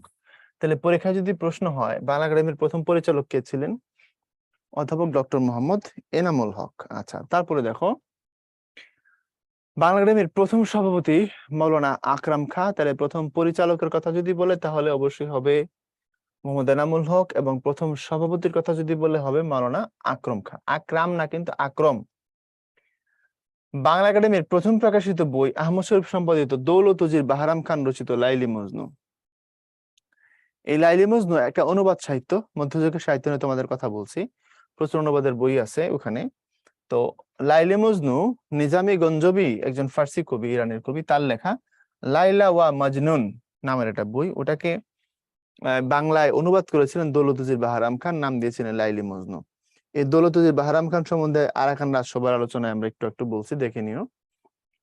আরাকান হচ্ছে চট্টগ্রামের, এখন যে রাখাইন রাজ্যটা আছে আমাদের সাথে টাচ করা, টেকনাফের পরে যেটা মংডু শহর দিয়ে যেটা শুরু, এটা তখনকার নাম ছিল আরাকান, এবং এটা চিটাং অঞ্চলের অন্তর্ভুক্ত ছিল। তো ওখানে রাজসভায় বাংলা ভাষা ও সাহিত্যের ব্যাপক চর্চা হইতো। রাজারা ছিলেন বৌদ্ধ, কিন্তু তারা বাংলা ভাষা এবং সাহিত্যের ব্যাপারে অবদান রাখছেন। আমরা যে বিখ্যাত কবির কথা বলি, কবি আলাওল, বাংলা ভাষা ও সাহিত্যের মধ্যযুগের মুসলমানদের শ্রেষ্ঠ কবি, কবি আলাওল। এরপরে দৌলত উজির বাহারাম খান, তারপরে দৌলত কাজী বা কাজী দৌলত, ওনারা কিন্তু প্রত্যেকেই ওই আরাকান রাজসভার সাহিত্যিক, অর্থাৎ ওই এলাকায় বসে বসে তারা বাংলা ভাষা এবং সাহিত্যের চর্চা করে গেছেন। কথা কি বুঝতে পারছো? সে আরাকান এখন আর আমাদের নাই, সেটা এখন মিয়ানমারের অংশ। ইনফ্যাক্ট ওখানে যে রোহিঙ্গারা ছিল, মুসলমান রোহিঙ্গারা, তাদেরকেও তারা মারধর করে একটা বড় অংশকে বাংলাদেশে পাঠাই দিছে, প্রায় 11 লাখ রোহিঙ্গাকে। এটা এখন আমাদের বিস্ফোরা বলতে পারো, তাই না? তো বাংলা গ্রামের প্রথম প্রকাশিত বই এটা, দৌলতজি বাহরাম খানের লাইলে মজনু। ডক্টর আহমদ শরীফ উনি এটার সম্পাদনা করেছেন। আহমদ শরীফের সম্পাদনা আছে। তারপরে দেখো, স্বাধীনতার পর থেকে একাডেমি চত্বরে স্বল্প পরিসরে বইমেলা শুরু হয় এবং 1974 সাল থেকে এটা বড় আকার ধারণ করে। 2009 থেকে 11 খ্রিস্টাব্দে একাডেমির বর্ধমান হাউস ভবনের 2য় এবং 3য় তলায় ভাষা আন্দোলন জাদুঘর স্থাপিত হয়েছে। এখন যদি প্রশ্ন করা হয় যে বইমেলা শুরু হয়েছে কখন, দেখো বলবো স্বাধীনতার পর থেকে, এবং বড় পরিসরে শুরু হয় 1974 সাল থেকে। আর এখনকার যে পরিসর সেটা কেমন বড়, সেটা আরো বেশি বড়। এটা আরো বেশি বড় এই সূত্রে বললাম, কারণ এখন কিন্তু তোমার বাংলা একাডেমির বইমেলা বাংলা একাডেমির চত্বরে না কেবল, এটা সোহরাওয়ার্দী উদ্যানে এক্সপান্ড হয়ে গেছে। পূর্ব পাশে বিস্তীর্ণ বিশাল এরিয়া জুড়ে কিন্তু মেলার এখন আয়োজন করা হয়, হিউজ। যদিও বাঙালি এখানে ঘুরতে যায়। বাংলা একাডেমি পুরস্কার চালু 1960 সাল থেকে। এটা দরকার আছে, এটা হচ্ছে বাংলা সাহিত্যে অবদানের জন্য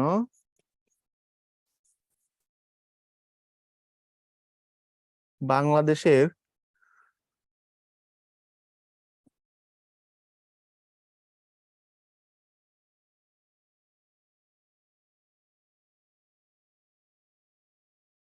সর্বোচ্চ পুরস্কার।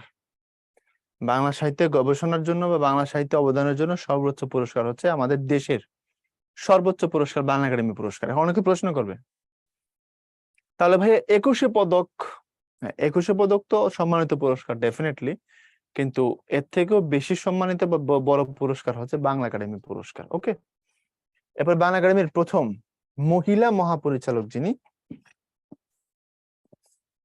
ডক্টর নীলিমা ইব্রাহিম। তার একটা বইয়ের নাম বলে দেই,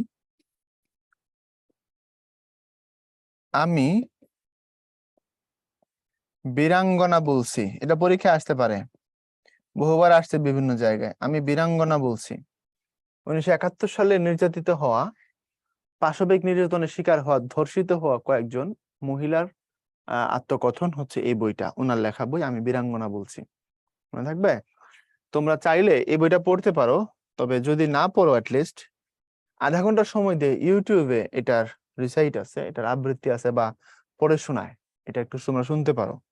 তাহলে 71 সালে ওই যে শামসুর রহমান যে বলছে না, স্বাধীনতার জন্য আমাদের কি করতে হয়েছে, তোমাকে পাওয়ার জন্য হে স্বাধীনতা, সেখানে যে কিছু কিছু লাইন আছে, তোমাকে পাওয়ার জন্য হে স্বাধীনতা, সাকিনা বিবির কপাল ভাঙলো, সিথির সিঁদুর মুছে গেল হরিদাসীর। সাকিনা বিবির কপাল ভাঙলো মানে সে ধর্ষিত হয়েছিল, আর সিথির সিঁদুর মুছে গেছিল হরিদাসীর মানে তার হাজবেন্ড মারা গেছিল। এভাবে আত্মত্যাগের পর আত্মত্যাগ হয়েছে আমাদের, তাই না? তো ওই রকমের একটা হৃদয় বিদারক কাহিনীর বই হচ্ছে আমি বীরাঙ্গনা বলছি। কমপক্ষে আধা ঘন্টা হইলেও শুনবা, কমপক্ষে আধা ঘন্টা হইলেও শুনবা, ঠিক আছে? তো এই ডক্টর নীলিমা ইব্রাহিমের লেখা। এবং এই নীলিমা ইব্রাহিম কে?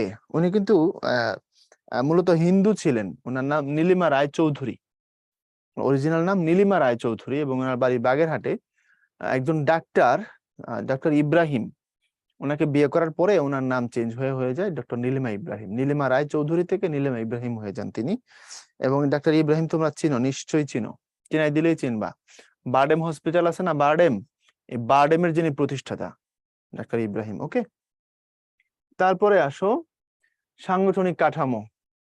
বাংলাদেশ সরকারের সংস্কৃতি মন্ত্রণালয়ের অধীনস্থ বাংলা একাডেমি একটি স্বায়ত্তশাসিত প্রতিষ্ঠান। যদি প্রশ্ন করা হয় তাহলে কোন মন্ত্রণালয়ের অধীনে এটা, এটা হচ্ছে তোমার সংস্কৃতি বিষয়ক মন্ত্রণালয়ের অধীন। একাডেমির কার্যনির্বাহী প্রধান হিসেবে রয়েছেন একজন মহাপরিচালক। আর প্রথম মহাপরিচালক ছিলেন প্রফেসর মজহারুল ইসলাম। এটা কিন্তু এখনো পেছ লাগাই দিবা, আমি জানি। দেখো ওখানে বলা আছে প্রথম পরিচালক ডক্টর মোহাম্মদ এনামুল হক, প্রথম সভাপতি মৌলানা আকরম খা, প্রথম মহিলা মহাপরিচালক ডক্টর নীলিমা ইব্রাহিম। তাহলে পরিচালক মহাপরিচালক দুটো আলাদা জিনিস। এখন মহাপরিচালকের পোস্ট আছে এখানে। এবং বলছে যে প্রথম মহাপরিচালক ছিলেন প্রফেসর মজহারুল ইসলাম, যিনি জুন 2 জুন 1972 খ্রিস্টাব্দে থেকে দায়িত্ব পালন করছিলেন। আর বর্তমান যিনি মহাপরিচালক, এরা পরীক্ষায় আসতে পারে, মোহাম্মদ নুরুল হুদা, এটা আসতে পারে পরীক্ষায়। তিনি 12 জুলাই 2021 তারিখে দায়িত্ব গ্রহণ করেন। এরপর আভ্যন্তরীণ কাঠামো, এটার জন্য 4টা বিভাগ আছে এর মধ্যে: গবেষণা, সংগঠন ও ফোকলোর, ভাষা, সাহিত্য, সংস্কৃতি, পাঠ্যপুস্তক বিভাগ, প্রাতিষ্ঠানিক পরিকল্পনা, প্রশিক্ষণ। তোমাদের যেটা লাগবে এখান থেকে, তোমাদের লাগবে হচ্ছে এইটা, পত্রপত্রিকা প্রকাশনা। এখান থেকে হুবহু পরীক্ষায় প্রশ্ন হয়। বাংলা একাডেমির প্রথম প্রকাশনা বাংলা একাডেমি পত্রিকা, প্রথম প্রকাশিত 1957 সালের জানুয়ারি মাসে। এরপরে দেখো উত্তরাধিকার, বাংলা একাডেমি পত্রিকা, বাংলা একাডেমি বার্তা, বাংলা একাডেমি বিজ্ঞান পত্রিকা, ধান শালিকের দেশ, দা বাংলা একাডেমি জার্নাল। তুমি কেমনে মনে রাখবা? পরীক্ষা জিজ্ঞাসা করে কোনটা মাসিক, কোনটা ত্রৈমাসিক, কোনটা ষান্মাসিক, এরকম প্রশ্ন করে। মাসিক মানে 1 মাস পর প্রকাশিত হবে, ত্রৈমাসিক মানে 3 মাস পর, ষান্মাসিক মানে হচ্ছে 6 মাস পর পর প্রকাশিত হয়। এখন আমি মনে রাখার একটা খুব কানা সিস্টেম দিয়ে দিব। কানা সিস্টেম বুঝো তো? তোমার কিছুই বুঝতে হবে না, তুমি দেখে কয়ে দিবা। যেখানে একটা কথা সেটা মাসিক, এই যে উত্তরাধিকার একটা কথা, তো মনে রাখবা এটা হচ্ছে মাসিক পত্রিকা, অর্থাৎ এটা 1 মাস পর পর বের হয়। সোজা কথা, 1 মাস পর বের হয়, এই যে মাসিক। আচ্ছা, বাংলা একাডেমি পত্রিকা 1, 2, 3, 1, 2, 3, 3টা কথা। তাহলে গবেষণামূলক ত্রৈমাসিক পত্রিকা। তোমরা তো আবার 1, 2, 3 যোগ করে দেখা গেছে 6 বানায় হালাইবা, বিশ্বাস নাই। বলা মানে কমো একটা বুঝা যাবে আরেকটা। এই যে 1, 1, 1, 3, বুঝছো? তাহলে এটা হবে কি, এটা ত্রৈমাসিক। ত্রৈমাসিক মানে হচ্ছে এটা 3 মাস পর প্রকাশিত হয়, প্রতি 3 মাস পর, বছরে 4 বার। বাংলা একাডেমি বার্তা 1, 2, 3, তাহলে এটাও দেখো ত্রৈমাসিক। মিলাই দাও, বাংলা একাডেমি বার্তা, এটাও কোয়ার্টারলি, তাই না? এটাও ত্রৈমাসিক। ওকে, এরপরে বাংলা একাডেমি বিজ্ঞান পত্রিকা। মামুর বেটা, এখানে কয়টা কথা? 4টা। 1, 2, 3, 4, 1, 1, 1, 1, ষান্মাসিক। তো কেমনে মনে রাখবা? যদি একটা কথা থাকে সেটা মাসিক, 3টে থাকলে ত্রৈমাসিক, এর বেশি থাকলে 4, 5, 6 যাই থাকুক ষান্মাসিক হবে। অর্থাৎ এটা ষান্মাসিক। ষান্মাসিক মানে কি? 6 মাস পর, 6 মাস পর পর। এরপর ধান শালিকের দেশ, ধান শালিকের দেশ, স্পেস রাখতে হবে, ধান শালিকের দেশ। তাহলে কয়টা হবে? অবশ্যই 3টা হবে। এমন এটাও কি, এটাও 3 মাসের।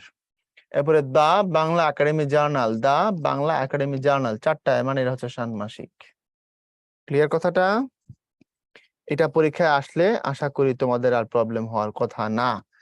তুমি হলো গুনে গুনে বলে দিবা কোনটা কয় মাসের, ঠিক আছে? ত্রৈমাসিক, ত্রৈমাসিক, মাসিক। ওকে, তারপরে দেখো পুরস্কার প্রদান করা হয় কোথা থেকে কি। এখানে বিভিন্ন পুরস্কারের হিস্ট্রি আছে।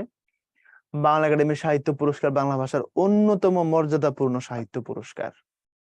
এটি ছাড়াও বাংলা একাডেমি কয়েকটি পুরস্কার প্রদান করে থাকে। এগুলো হলো রবীন্দ্র পুরস্কার, চিত্তরঞ্জন সাহা, সর্দার জয়নুদ্দিন স্মৃতি পুরস্কার, পলান সরকার স্মৃতি পুরস্কার। পলান সরকার হচ্ছে একজন বইপ্রেমী মানুষ, ইত্যাদি। তাকে নিয়ে একটা বিশাল প্রতিবেদন হয়েছিল। উনি নিজের টাকায় মানুষকে বই পড়াইতেন। অমর একুশে গ্রন্থমেলায় সর্বাধিক গ্রন্থ ক্রয়ের জন্য সেরা ক্রেতাকে দেয়া হয় পলান সরকার পুরস্কার। আর মোহাম্মদ নুরুল হক গ্রন্থ সুহৃদ পুরস্কার। এগুলো সবগুলো বাংলা একাডেমি থেকে দেওয়া হয় বিভিন্ন মানুষের নামে, তাদেরকে সম্মানিত করার জন্য।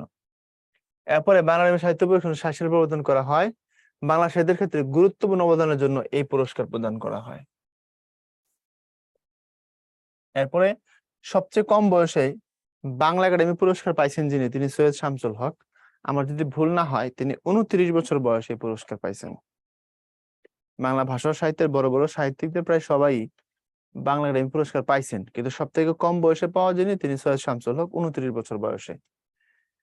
তারপরে আসো প্রকাশিত অভিধান সমূহ, মানে বাংলা একাডেমি থেকে প্রকাশিত ডিকশনারি।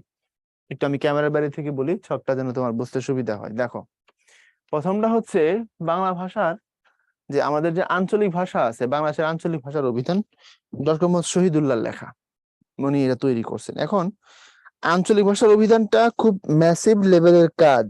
প্রশ্ন হচ্ছে কেন, বুঝাই দিচ্ছি। সাধারণত অভিধান বা ডিকশনারিতে কি করা হয় বলো? একটা শব্দ দেওয়া হয় এবং সেটার অর্থ দিয়ে তারপরে ব্যাখ্যা দেয়া হয়, তাই না? কিন্তু আঞ্চলিক ভাষার অভিধানের কাজটা অনেক বেশি কঠিন, কারণ একটা শব্দের আলাদা আলাদা অঞ্চলে আলাদা আলাদা আঞ্চলিক নাম থাকে, বুঝতে পারছো? যেমন ধরো আমরা যেটাকে বাতি বলি, বাতি, ঘরে বাতি জ্বালাই না, এখন না বিদ্যুতের বাতি, আগের সময় তেলের বাতি ছিল না, এই তেলের বাতির কথা বলছি। এই বাতিকে বাংলাদেশের বিভিন্ন এলাকায় বিভিন্ন নামে ডাকে। কোথাও ডাকে বাতি, কোথাও বাত্তি, ডাবল বাত্তি, তাহলে বাতি থেকে বাত্তি। আমাদের এলাকায় ব্রাহ্মণবাড়িয়াতে বলতো কুপি, কুপি বাতি বলতো, কুপি। কোথাও কোথাও এটাকে বলা হয় চেরাগ, চেরাগ তো শুনছো, চেরাগ বলা হয়। কোথাও কোথাও এটাকে বলা হয় টেমি, ঠিক আছে? আমার এক বন্ধু ছিল, ওর বাড়ি সাতক্ষীরা, সে বলছিল ওদের এলাকায় বলে এটাকে টেমি। আবার কোথাও কোথাও এটাকে বলা হয় ল্যাম, বুঝতে পারছো? তাহলে জিনিসটা শুরু হয়েছে কই থেকে দেখো, বাতি, তারপরে বাত্তি, তারপরে কুপি, তারপরে চেরাগ, তারপরে টেমি। এরা আবার সৃষ্ট প্রমিত রূপ হচ্ছে তোমার প্রদীপ, সংস্কৃত থেকে আসা। তাহলে একটা জিনিসের আমরা এখানে 5-6টা নাম পাইলাম, ঠিক না? আঞ্চলিক ভাষার অভিধান মানে হচ্ছে এক এক এলাকায় যে এক এক নাম আছে একটা জিনিসের, সবগুলোকে এই জায়গায় ব্যাখ্যা দেওয়া হয়। তো আমি এখানে অধম মানুষ 6-7টা নাম জানি তাই বলছি, কিন্তু কোন কোন এলাকায় তো মানে কোন কোন জিনিসের তো অঞ্চল ভেদে বাংলাদেশে খুঁজলে 20-30টা নাম পাওয়া যায়। আমি গতকাল ফেসবুকে সুবাদ গ্রুপে, এই যে শুদ্ধ বানান চর্চার গ্রুপ, ডক্টর মোহাম্মদ আমিন স্যারের, ওখানে দেখলাম যে একটা মাটির পাত্র, মালসার মতো, যেখানে আগুন দিয়ে ঘর গরম রাখা হইতো আগে ছোটবেলায়, আমি আমাদের এলাকায় দেখছি। সেটাকে বলা হয়, আমাদের এলাকায় বলে আইল্লা। আইল্লা মানে একটা মাটির পাত্র যেখানে আগুনের তোমার কয়লা জ্বালা রাইখা দিলে ওরা ঘরটা গরম হয়ে থাকতো আর কি।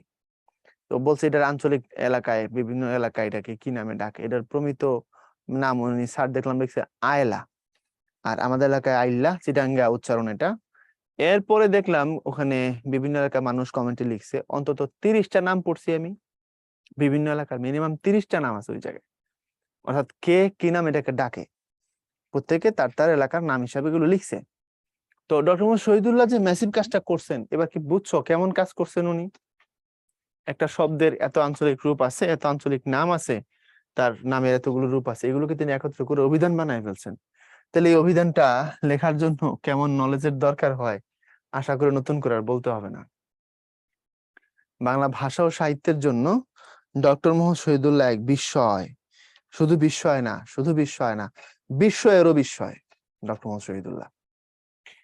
এরপরে আসো বাংলা একাডেমির সংক্ষিপ্ত বাংলা অভিধান, ডক্টর আহমদ শরীফ বাংলা একাডেমি ইংরেজি বাংলা অভিধান, তারপর ডক্টর জিল্লুর মাসিদ মাথায় রেখে দিও প্রমিত বাংলা অভিধান, জামিল চৌধুরীর ঐতিহাসিক অভিধান, সমকালীন বাংলা অভিধান, আবু ইসাক, এগুলো বাংলা একাডেমি প্রকাশ করছে, তাদের প্রকাশিত। ওকে ওকে, তারপরে দেখো বাংলাদেশ এশিয়াটিক সোসাইটি, এটা একটু পেছন থেকে বুঝতে হবে, এখানে বললে কিছু বুঝবা না, এখান থেকে দেখো।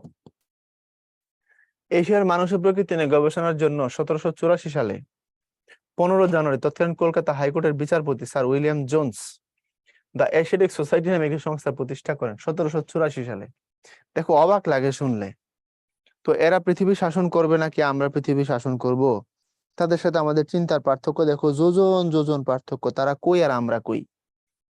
1784 সালে ওনার বাড়ি ইংল্যান্ডে, উনি এশিয়ার মানুষ আর প্রকৃতি নিয়ে গবেষণা করতে চান। ভাবো বাঙালি তখন গবেষণা নিয়ে আসলে আমরা কেমন টাইম দিছি, বা কতজন বাঙালি আমরা গবেষণা বুঝতাম।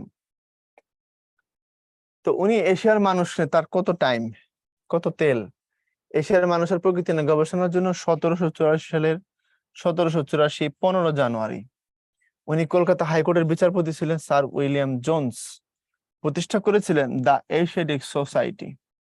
এটা পরবর্তীতে দেশভাগ হওয়ার পরে পাকিস্তান আমলে হয়েছে পাকিস্তান এশিয়াটিক সোসাইটি। তারপরে একটা সময় আমরা যখন স্বাধীন হয়ে গেলাম তখন আমরা এটার নাম দিলাম বাংলাদেশ এশিয়াটিক সোসাইটি বা Asiatic society of Bangladesh. Clear কথাটা? এরপরে পৃষ্ঠপোষক ছিলেন তৎকালীন গভর্নর জেনারেল ওয়ারেন হেস্টিংস। পরবর্তীতে পাকিস্তানে এটা প্রতিষ্ঠিত হয় 1952 সালে। বাংলাদেশের স্বাধীনতার পর 1972 সালে পুনর্নামকরণ করা হয় বাংলাদেশ এশিয়াটিক সোসাইটি, এবং তার একটা বিশাল কাজ আছে। 2003 খ্রিস্টাব্দে বাংলা পিডিয়া নামে 10 খণ্ডের একটা এনসাইক্লোপিডিয়া এরা প্রকাশ করে, মানে জাতীয় জ্ঞানকোষ এরকম বড় বড় এক একটা বই, মোটা এই সাইজের বই। জ্ঞানকোষ তো বোঝো, তোমার যে কোনো কিছু খুঁজতে বুঝতে মন চাইছে এখান থেকে তুমি পড়তে পারবা। ধরো তোমার মনে চাইছে বঙ্গোপসাগর সম্পর্কে তুমি পড়বা, বাংলাপিডিয়াতে এটার ব্যাপারে আর্টিকেল আছে, বুঝতে পারছো এবার? আচ্ছা, তোমার মনে হলো যে বঙ্গোপসাগর না, আমার এত কিছু জানার দরকার নেই, আমি জানতে চাই খুব ছোট্ট একটা বিষয় যে উপজেলা জিনিসটা কি, দেখবে এখানে গিয়ে তুমি খুঁজলে এটা একটা ব্যাখ্যা পেয়ে যাবা।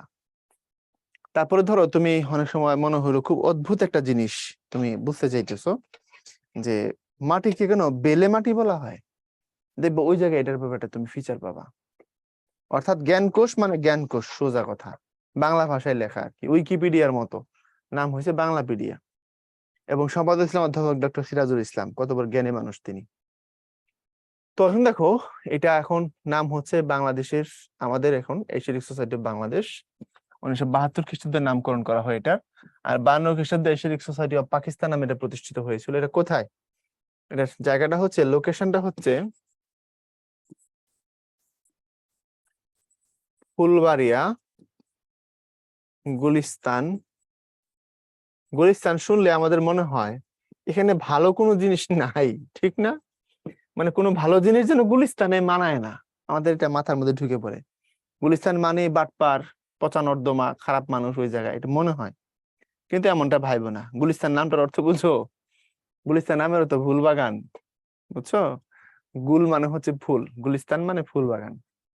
তো পাবলিকের জায়গায় খারাপ বানাইছে এখন, কিন্তু গুলিস্তান আসলে একসময় খুব নামি দামি জায়গায় ছিল, বা এখনো ভালো ভালো কিছু জিনিস আছে।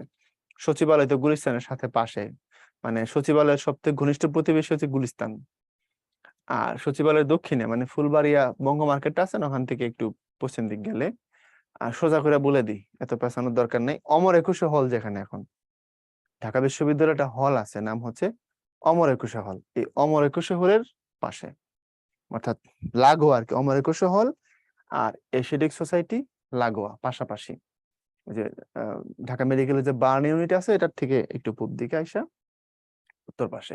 তুমি একটু যাবা, এগুলো দেখবা, ঠিক আছে? আমার কথা থাকবে, বাংলাদেশের নামি দামি যত প্রতিষ্ঠান আছে এগুলো, বিশেষ করে যারা ঢাকায় আছো ভাই, আমি বারবার বলি, তোমরা পিছায় আছো, কিন্তু তোমরা এগুলো ঘাটাঘাটি করো না, ঠিক আছে? এই সুযোগটা কাজে লাগাবা। আর যারা ঢাকায় আসছো কোচিং করার জন্য, তোমাদের প্রতি ভাইয়ের অনুরোধ থাকবে, তোমরা একদিন টাইম বের করবা, সকালবেলা বের হয়ে যাবা 7টা-8টার দিকে নাস্তা করে, বিকালের মধ্যে, বিশেষ করে যদি সেটা শুক্রবার হয়, যেগুলো তোমার পাঠ রিলেটেড এগুলো ঘুরে ফেলবা, 2 দিন লাগলে 2 দিনই ঘুরবা, পুরো ঢাকার এই জিনিসগুলো দেখবা। আচ্ছা, তো দেখবা। এরপরে দেখো, মুসলিম সাহিত্য সমাজ প্রতিষ্ঠিত হয়, এটা 1926 সাল এবং জানুয়ারি মাসে, 19 জানুয়ারিতে এটা প্রতিষ্ঠিত হয় মুসলিম সাহিত্য সমাজ। ওকে, 1926 সাল মাথায় রেখে দিও, ভুলে গেলে চলবে না। এটা হচ্ছে মূলত ঢাকায় প্রতিষ্ঠা করা হয়, বাংলা ভাষা ও সাহিত্যের গবেষণাকে ঢাকা কেন্দ্রিক করার জন্য এই প্রয়াসটা ছিল। আমি আবারও বলে দিই, কারণ আমরা দেখছিলাম যে বাংলা ভাষা ও সাহিত্যের গবেষণা হয়ে গেছে কলকাতা কেন্দ্রিক, তো ঢাকায় এটার গবেষণার জন্য ঢাকাকে প্রাধান্য দিতে গিয়ে এই কাজটা পরবর্তীতে আমরা এখানে করি এবং ঢাকায় এটা প্রতিষ্ঠা করি। তারপরে দেখো, ইয়াং বেঙ্গল গোষ্ঠীভুক্ত ছিলেন কে? অক্ষয় কুমার দত্ত, অ্যান্টনি ফিরিঙ্গি, মাইকেল মধুসূদন দত্ত, কালীপ্রসন্ন সিংহ ঠাকুর। একটু দেখো, 40তম BCS এর কোশ্চেনটা খুবই ক্রিটিক্যাল। তুমি যদি তাদের জীবনকাল দেখো, সময়কাল দেখো, একটা আইডিয়া পাবা।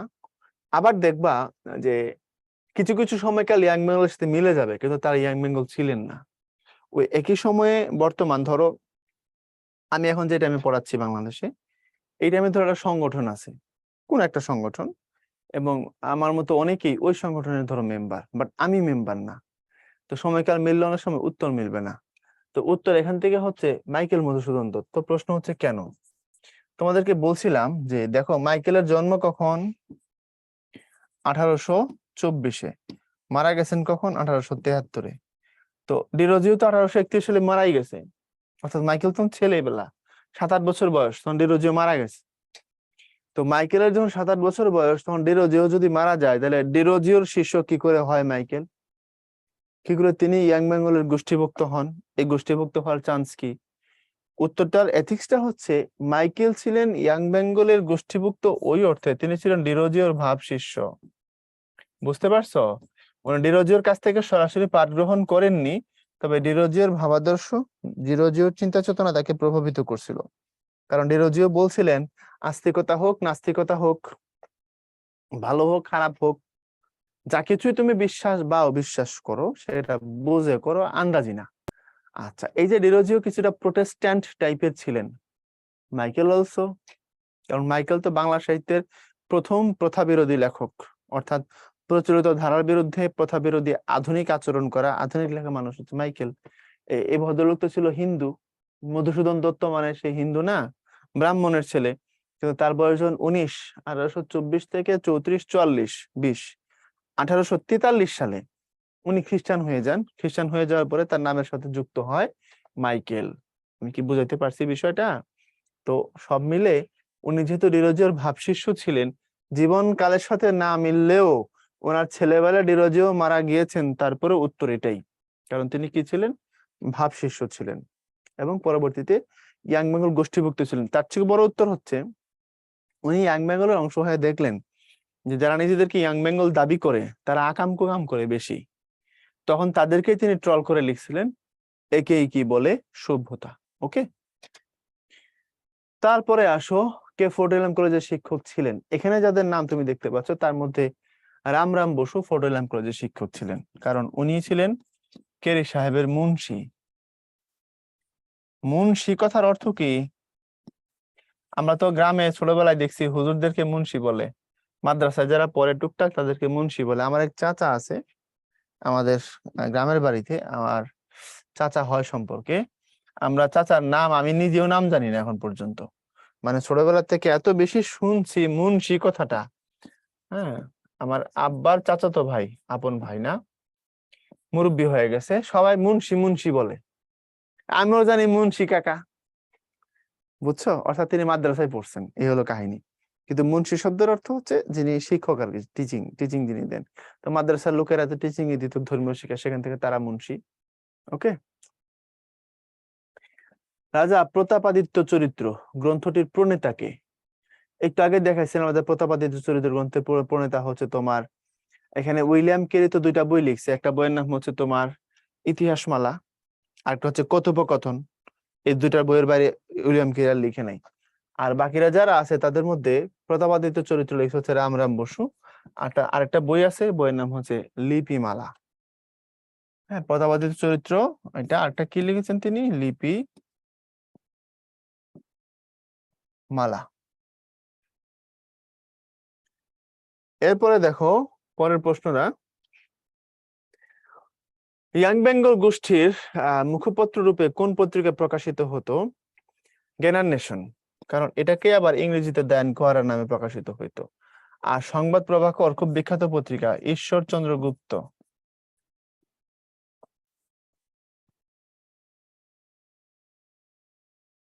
তারপরে ফোর্ট উইলিয়াম কলেজের অধ্যক্ষ কে ছিলেন? উইলিয়াম কেরি ছিলেন। বাকিরা ছিলেন উনি ছিলেন প্রতিষ্ঠাতা, বাকিরা ছিল পণ্ডিত। বাংলা কথ্য ভাষার আদি গ্রন্থ কোনটা? প্রভু যিশুর বাণী, কৃপার শাস্ত্রের অর্থভেদ, ফুলমণি ও করুণার বিবরণ, মিশনারি জীবন। এখন এখান থেকে আমরা একটু আগে পড়ে আসছি যে আদি, মানে এখানে যেগুলো আছে তাদের মধ্যে সব থেকে আগে হচ্ছে কৃপার শাস্ত্রের অর্থভেদ, দোমান্তনীয়র লেখা। ওই যে ভূষণার, ঢাকার নবাবগঞ্জের ভূষণ এলাকার জমিদারের ছেলে ছিল, বাঙালি ছিল, কিন্তু খ্রিস্টান হয়ে যাওয়ার পরে তার নাম হয়ে গেছে দোমান্তনীয়। আর ফুলমণি ও করুণার বিবরণ হেরাকেচি মুলেন্সের লেখা, এটা অনেক পরের লেখা গদ্য। এরপরে আসো, বাংলা একাডেমি কোন বছর প্রতিষ্ঠিত হয়? এতক্ষণ ধরে পড়ে আসছি গলা ফাটায়। 1955 খ্রিস্টাব্দের 3 ডিসেম্বর। এরপর ইয়াং বেঙ্গল কি? এখন এটাকে কিভাবে উত্তর দিবা? বাংলা ভাষা শিক্ষার্থী ইংরেজ, ইংরেজি ভাবধারা পুষ্ট বাঙালি যুবক, একটি সাহিত্যিক গোষ্ঠী, একটি সাময়িক পত্রের নাম। সাহিত্যিক গোষ্ঠীও তো বলা যায়, কিন্তু তার থেকে ভালো উত্তর ইংরেজি ভাবধারা পুষ্ট বাঙালি যুবক। কারণ এরা জাতিতে বাঙালি, কিন্তু আধুনিকতায়, মননে, মেধায়, চিন্তায়, চেতনায়, কালচারাল প্র্যাকটিসে তারা ফলো করতো কাদেরকে? ইংরেজদেরকে। এই জন্য তাদেরকে বলা হয়তো ইয়াং বেঙ্গল। বাংলা সাহিত্যে কখন গদ্যের সূচনা হয়? That's N fantastic question. কখন গদ্যের সূচনা হয়? দেখো, আমরা বলছি যখন 1800 সালে ফোর্ট উইলিয়াম কলেজের প্রতিষ্ঠা হয়, তাই না? আচ্ছা, পরবর্তী বছর অর্থাৎ 1801 সালে ফোর্ট উইলিয়াম কলেজে বাংলা বিভাগ চালু হয় এবং যিনি প্রিন্সিপাল ছিলেন, অধ্যক্ষ, উনি বাংলা ডিপার্টমেন্টের চেয়ারম্যান নিযুক্ত হন। এবং এরপর থেকে মূলত ফোর্ট উইলিয়াম কলেজে যারা পণ্ডিতের নাম আমরা শুনছি, রামরাম বসু, মৃত্যুঞ্জয় বিদ্যালঙ্কার, তারপরে হরপ্রসাদ রায়, যাদের নাম আমরা, তারিণীচরণ মিত্র, রাজীব লোচন মুখোপাধ্যায়, যাদের কথা আমরা পড়লাম, এনাদের উন্মেষ হয় পরবর্তী 15 বছরে। তাদের হাত থেকে প্রচুর বই আমরা দেখি সাহিত্যে। তাইলে 1800 সালের পরবর্তী সময়ে বাংলা গদ্যের বিকাশ, এর মানে 19 শতক। খেয়াল করে দেখো, উত্তর 19-এ হবে। আমি লজিকটা দেখাচ্ছি। 1 2। পরবর্তীতে 1847 সালে ঈশ্বরচন্দ্র বিদ্যাসাগরের লেখা বই বেতাল পঞ্চবিংশতি, যেটার মূল রাইটার হচ্ছে লাল্লুজি। বইটার মূল নাম হচ্ছে বৈতাল পঁচিশি, পরের দুইটা চচ।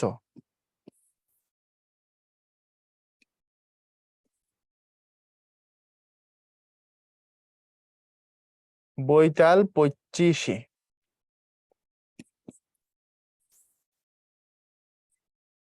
এই বইটা, এই বেতাল পঞ্চবিংশতি বৈতাল পঁচিশি, হিন্দি কবি লাল্লুজির লেখার অনুবাদ। এইটার বিশেষত্ব কি? এটার বিশেষত্ব হচ্ছে এই বইতে প্রথম জ্যোতিচিহ্নের প্রয়োগ করা হয়। জ্যোতিচিহ্নের প্রয়োগ, আর এই প্রয়োগের পরে বাংলা গদ্যের উন্মেষ, বাংলা গদ্যের সত্যিকারের বিকাশ। এবং 1965 সাল বঙ্কিম, বইয়ের নাম দুর্গেশ নন্দিনী। আশা করি এরপরে আর ভুল হওয়ার কোনো চান্স নাই। এরপরে ভুল হলে আর কি করব আমি? নবম শতক মানে তো 801, এরপরে 890 99 পর্যন্ত, ত্রয়োদশ মানে 1200 পরে, ষোড়শ মানে 1500 পরে। তখন তো গদ্যের বিকাশ হয়নি। গদ্যের বিকাশ হচ্ছে 19 শতক, মানে 1800 সালের পরবর্তী অংশটা। কারণ 1800 পরে 1810 20 30 50 60 তুমি যা কিছু নিচ্ছ 19 তৈরি করার একক হিসাবে নিচ্ছ, এই জন্য 19 শতক ধরতে হবে। যেটা থাকে তারপরটা ধরতে হয়। এরপরে দেখো, ফোর্ট উইলিয়াম কলেজে বাংলা বিভাগ খোলা হয়, একটু আগেই বলেছি 1801 সাল, এটা নেওয়ার কথা নাই। আর 1800 সালে এটার প্রতিষ্ঠা লর্ড ওয়েলেসলির মাধ্যমে। এই ফোর্ট উইলিয়াম কলেজটা কই, এটাও তো কথা না? কলকাতায়। কলকাতায় এটা। 32 সিংহাসন কার লেখা? মৃত্যুঞ্জয় বিদ্যালঙ্কারের লেখা। এটা ওনার লেখা যতগুলো বই ছিল তার মধ্যে সেরা বই। আর ফোর্ট উইলিয়াম কলেজের পণ্ডিতদের মধ্যে ওনার বই সব থেকে বেশি, একাই 5টা বই লিখছিলেন। কারণ তখন গদ্যের অত বিকাশ ছিল না, ওই সময় লেখা মানে এটা বিশাল ক্রেডিট তাদের দিতে হবে। ঢাকার মুসলিম সাহিত্য সমাজ এর প্রতিষ্ঠা কোন খ্রিস্টাব্দে? ঢাকার মুসলিম সাহিত্য সমাজ এটা প্রতিষ্ঠা 1926 খ্রিস্টাব্দে, তাই না? 1911-তে তোমার কলকাতায় প্রতিষ্ঠা করা হয়, আর ঢাকায় 1926-এ। টার্গেট ছিল কি করা? টার্গেট ছিল বাংলা ভাষা ও সাহিত্যের কেন্দ্র হিসেবে ঢাকাকে প্রতিষ্ঠিত করা। এটা 24তম BCS, ব্র্যাকেটে লেখা আছে বাতিল। আমি কালকে দেখলাম এক টিচারের কাছে স্টুডেন্ট প্রশ্ন করছে যে ভাইয়া, ছবি তুলে বই থেকে, আমাদের বই থেকে ছবি তুলে প্রশ্ন করছে যে প্রশ্ন দেওয়া আছে, উত্তর দেওয়া আছে, ব্র্যাকেটে বলা আছে বাতিল, এর মানে কি? তো তোমাদের এটা বলে দিচ্ছি, কারণ তোমরা আবার এগুলা নিয়ে অ্যাডমিশন টেস্টে দেবে বাতিল বাতিল লেখা আছে। মানে ওই অ্যাডমিশন টেস্ট কোনো কারণে পরে বাতিল ঘোষণা করা হয়েছিল। এবার বুঝছো? ধরো পরীক্ষা হয়ে গেছে, হয়ে যাওয়ার পরে দেখা গেল যে কোনো টেকনিক্যাল এরর হয়েছে, যার কারণে মার্ক কাউন্টিং এ বড় ধরনের সমস্যা হয়েছে, এর মানে মেধাবীরা বঞ্চিত হওয়ার সুযোগ আছে। তো তাহলে কি করবে বিশ্ববিদ্যালয় অথরিটি? আবার পরীক্ষা নিবে। একবার নিছিল না ঢাকা বিশ্ববিদ্যালয়, ওরকম আবার পরীক্ষা নিবে। তো আবার পরীক্ষা নিছে দ্বিতীয়বার, তাহলে আগেরটা কি হবে? বাতিল। ওই প্রশ্নটা যেখানে থাকে ব্র্যাকেটে বলে দেওয়া থাকে বাতিল, মানে এই প্রশ্নে পরীক্ষা হয়েছিল কিন্তু পরবর্তীতে কর্তৃপক্ষ হয়ে যাওয়া পরীক্ষাটাকে বাতিল ঘোষণা করেছিল এবং নতুন ভাবে আবার নিয়েছিল, সোজা হিসাব। এবার ক্লিয়ার হয়েছে? আর ঠিক একই কাহিনী ঘটছিল 24তম BCS এর প্রিলিমিনারিতে। আশা করি এবার বুঝতে পারছো। বাংলা একাডেমির মূল ভবনের নাম কি ছিল? বর্ধমান হাউস, এবং এটা গভর্নরের এবং প্রধানমন্ত্রীর বাসভবন ছিল। চামেলি হাউস, এটা হলো তোমার সিডাপ হেডকোয়ার্টার, আন্তর্জাতিক পড়ার সময় পড়বা। হাইকোর্ট থেকে পশ্চিম দিকে, পূর্ব দিকে প্রেস ক্লাবের পাশে। আর আহসান মঞ্জিল তো চিনোই, নবাব বাড়ি। জ্ঞান যেখানে সীমাবদ্ধ, জ্ঞান যেখানে সীমাবদ্ধ, বুদ্ধি সেখানে আড়ষ্ট, মুক্তি সেখানে অসম্ভব, এই উক্তিটা কোন পত্রিকার প্রতি সংখ্যায় লেখা থাকতো? শিখা। তারপরে হচ্ছে তোমার বাংলা একাডেমি থেকে প্রকাশিত ত্রৈমাসিক পত্রিকার নাম। ত্রৈমাসিক পত্রিকা এখানে এটা বাতিল হয়ে গেছে। উত্তরাধিকার আগে ত্রৈমাসিক ছিল, এখন আর নাই, বুঝছো? এই যে এটা আগে ত্রৈমাসিক ছিল, বাট এখন আর নাই, এখন এটা মাসিক হয়ে গেছে। ঠিক আছে। এবং তোমাদের শিখাই দিয়েছিলাম, যদি একটা কথা থাকে, মানে একটি শব্দ দিয়ে যদি হয়, তখন সেটা হবে মাসিক, মানে 1 মাস। যদি 3টি শব্দ দিয়ে থাকে, তখন সেটা হবে ত্রৈমাসিক, যেমন ধান শালিকের দেশ। আচ্ছা, যদি 3 এর বেশি শব্দ দিয়ে থাকে, যেমন বাংলা একাডেমি বিজ্ঞান পত্রিকা অথবা দ্য বাংলা একাডেমি জার্নাল, তখন এটাকে আমরা কি বলবো? তখন বলবো এটা হবে ষান্মাসিক। ষান্মাসিক মানে এটা 6 মাস পর পর প্রকাশিত হবে। এরপরেও যদি তুমি বাংলা একাডেমির পত্রিকা কোনটা বা কোন সময় প্রকাশিত হয় না পারো, এটা হবে খুব দুঃখজনক। ঢাকা মুসলিম সাহিত্য সমাজের প্রধান লেখক ছিলেন, দেখি তো আমার নাম আছে নাকি? কাজী ইমদাদুল হক, মোহাম্মদ ওয়াজেদ আলী না।